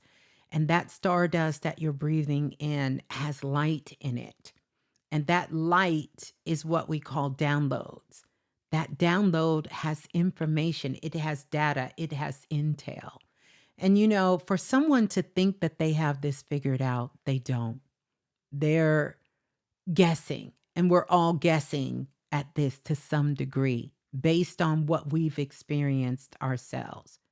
And so when I start thinking about 3i Atlas, I don't see it as an object. It is something, a spaceship that traveled from another galaxy to this galaxy. and it's entered into our sphere for us to move out of the consciousness of just thinking that we are just localized and we are the only ones allowed in this space, in this time. We are the only ones. We are not the only ones that are here. We are not alone. So, yeah, I think it's definitely that Atlas cloud, that plasma storm. You know, these are portals to other dimensions and other realities. All of these things exist. They exist in this world. And the more that we travel through the photon belt and we get further and further out, we are going to start to discover so many different things that we had no clue about. It's like going around in your own city,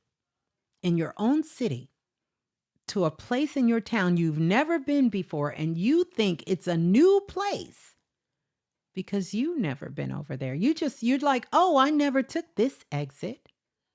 I never knew what existed down this road on this exit, but it's been there the whole time.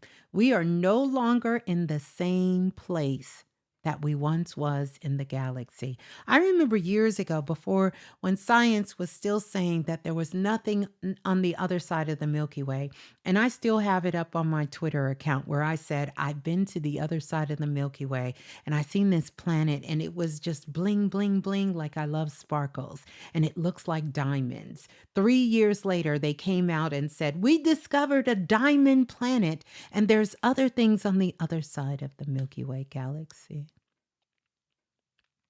So, yeah, sometimes science have to catch up with us. You understand? Sometimes they do. They have to catch up with us. Sometimes science gets an opportunity to catch up with us, you know? You know?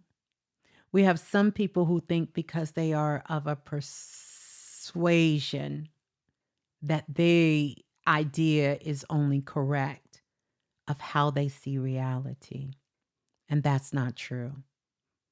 We all are experiencing this world and understanding it from so many different perspectives. And sometimes the truth is, people come and they want to disrupt where they find peace because they have no peace. So you have to learn how to ignore them too. Just a word to you guys. You just got to kind of know how to ignore them. You know, when you don't have anything to do, you try to be disruptive. And not because you can.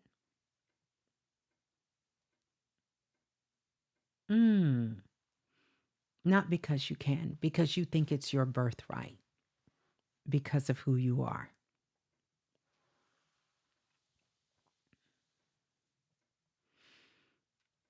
You know, because of who you are. But sometimes you have to help people help themselves because they don't know. They don't know who they are. They don't know who they are, you know. They don't. We're not here for all that. If this ain't for you, this ain't for you. And we cool with that. We cool with that. We cool with that. We cool with that. You don't get to tell us what it is. Go find out. Go get your own little channel and go over there and sashay yourself over there.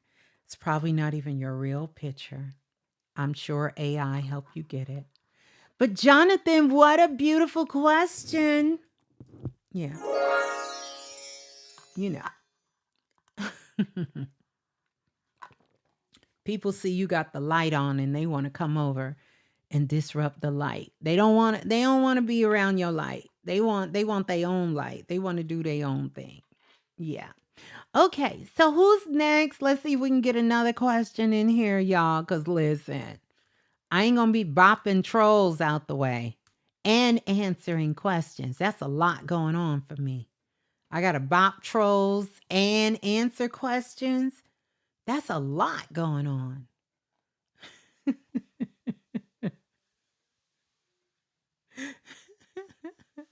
That's a lot going on. Mama Ziki is next.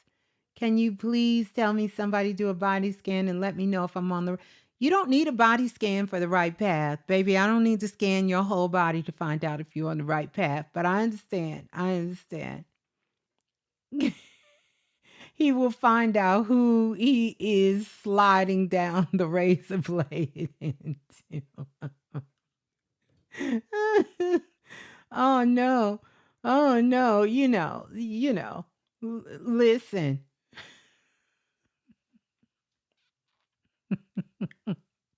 Island girl.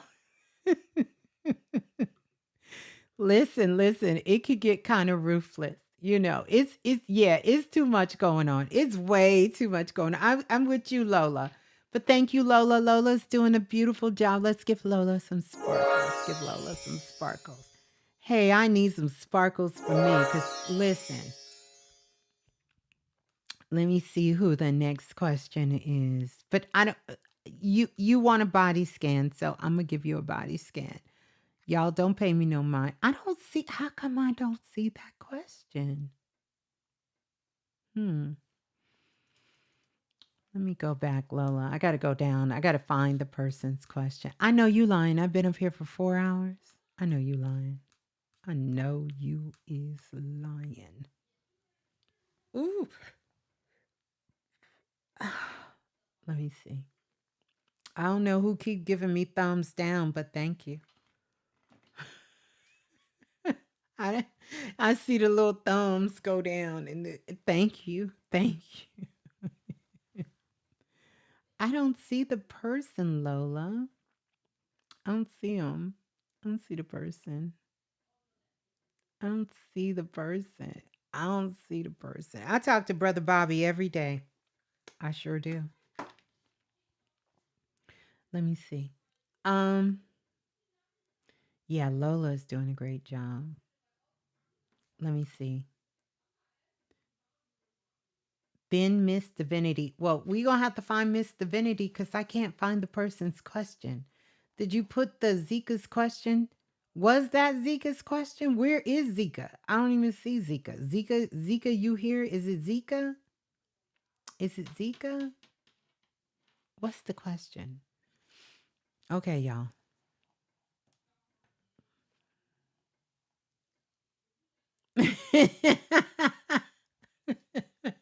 Probably asking the question, probably, it happens. When the lights come on, this is what we're going to do. I'm taking this as a beautiful sign to pause. We are at 4 hours here. And I do want to say thank you for, listen, do me a favor. For everyone who asked the question, I'm going to give you something. You're going to get a real gift right here. Let me give you the gift. Let me give you the gift. This is the gift. I want you to go here. I want you to record your message. I want you to record your message for me, and I will answer your question live. Okay? I will answer your question live on air. You'll get a chance to leave me a recording. You'll have 3 minutes. Why some of you get on there and you fumble around for 15, 20 seconds. I don't know, but I love listening to it. Find a quiet place. Ask your question. You have 3 minutes to ask your question. And I will play the recording and we will do a show and you'll get a chance to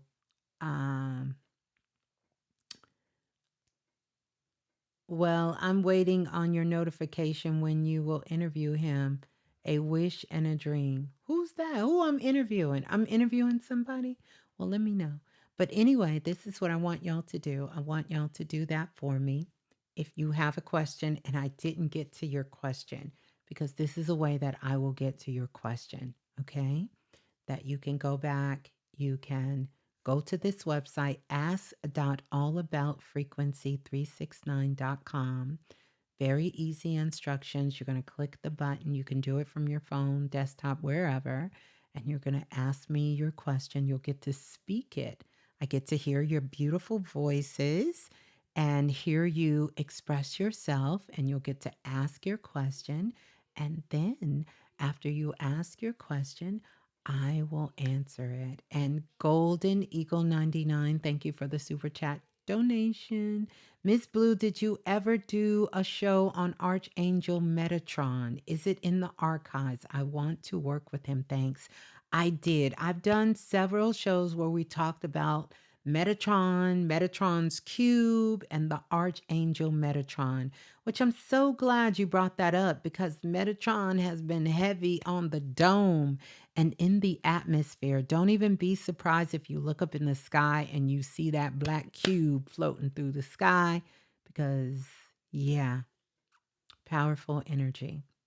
So I want to say thank you for the super chat donation. I will tell you, I'm not quite sure what the title of the show is called. Um, I'll look for it and try to list it underneath. I'll look for the show and I will attempt to list the show underneath. Okay? Cuz I can't think about it. I don't think the show is called Metatron. But you can search the archives, put in the remix and put in Archangel or put in Metatron and the archives should come up. The link should come up and you will be able to go through. I want to say thank you for that super chat donation. I'm truly grateful for it and grateful for you. And I'm also going to look on my end as well and go back through my notes of all of my shows and see if I can find it. I know we did some shows. I'm not sure if we called it Metatron, might have been in the title, but maybe not, or Archangel in the title.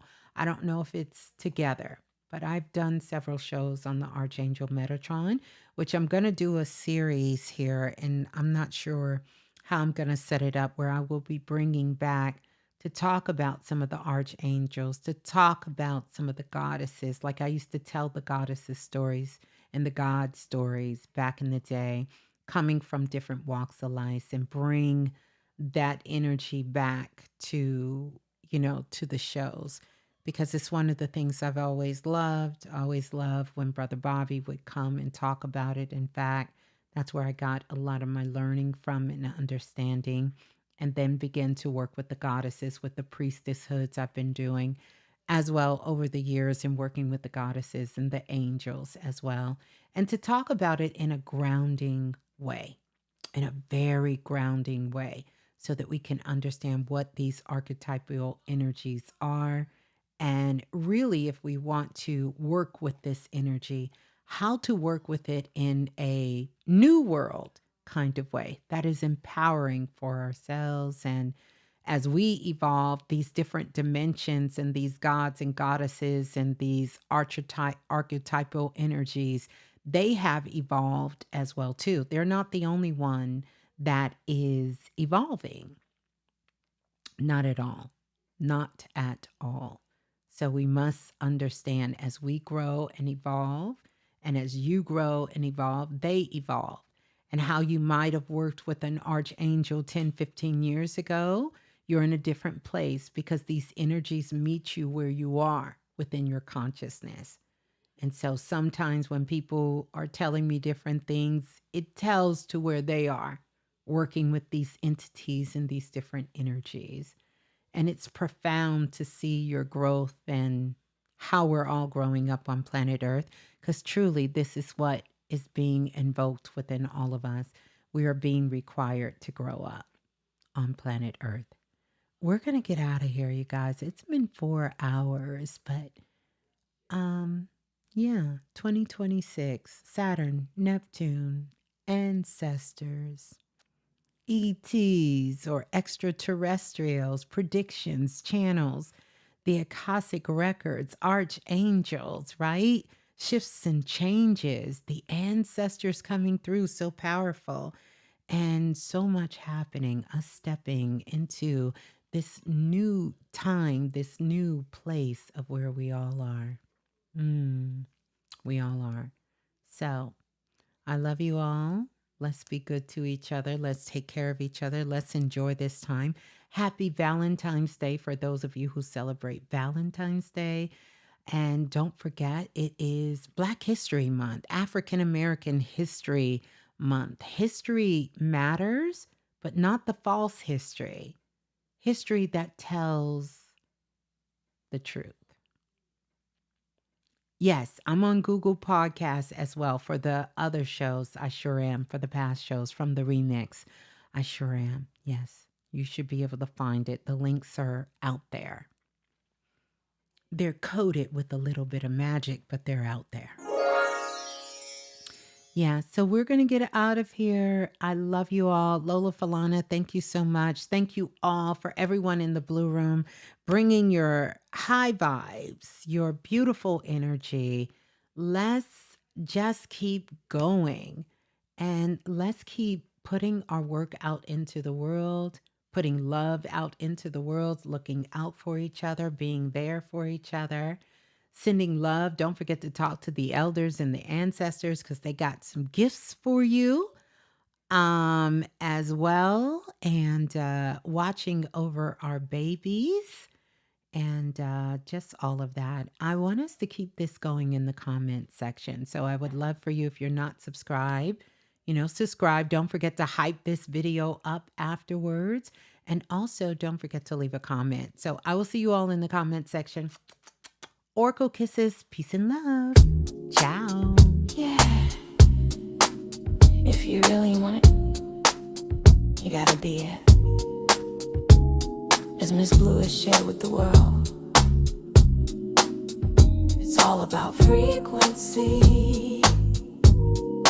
If you feel it, show it. If you want it, grow it. If you believe it, know it.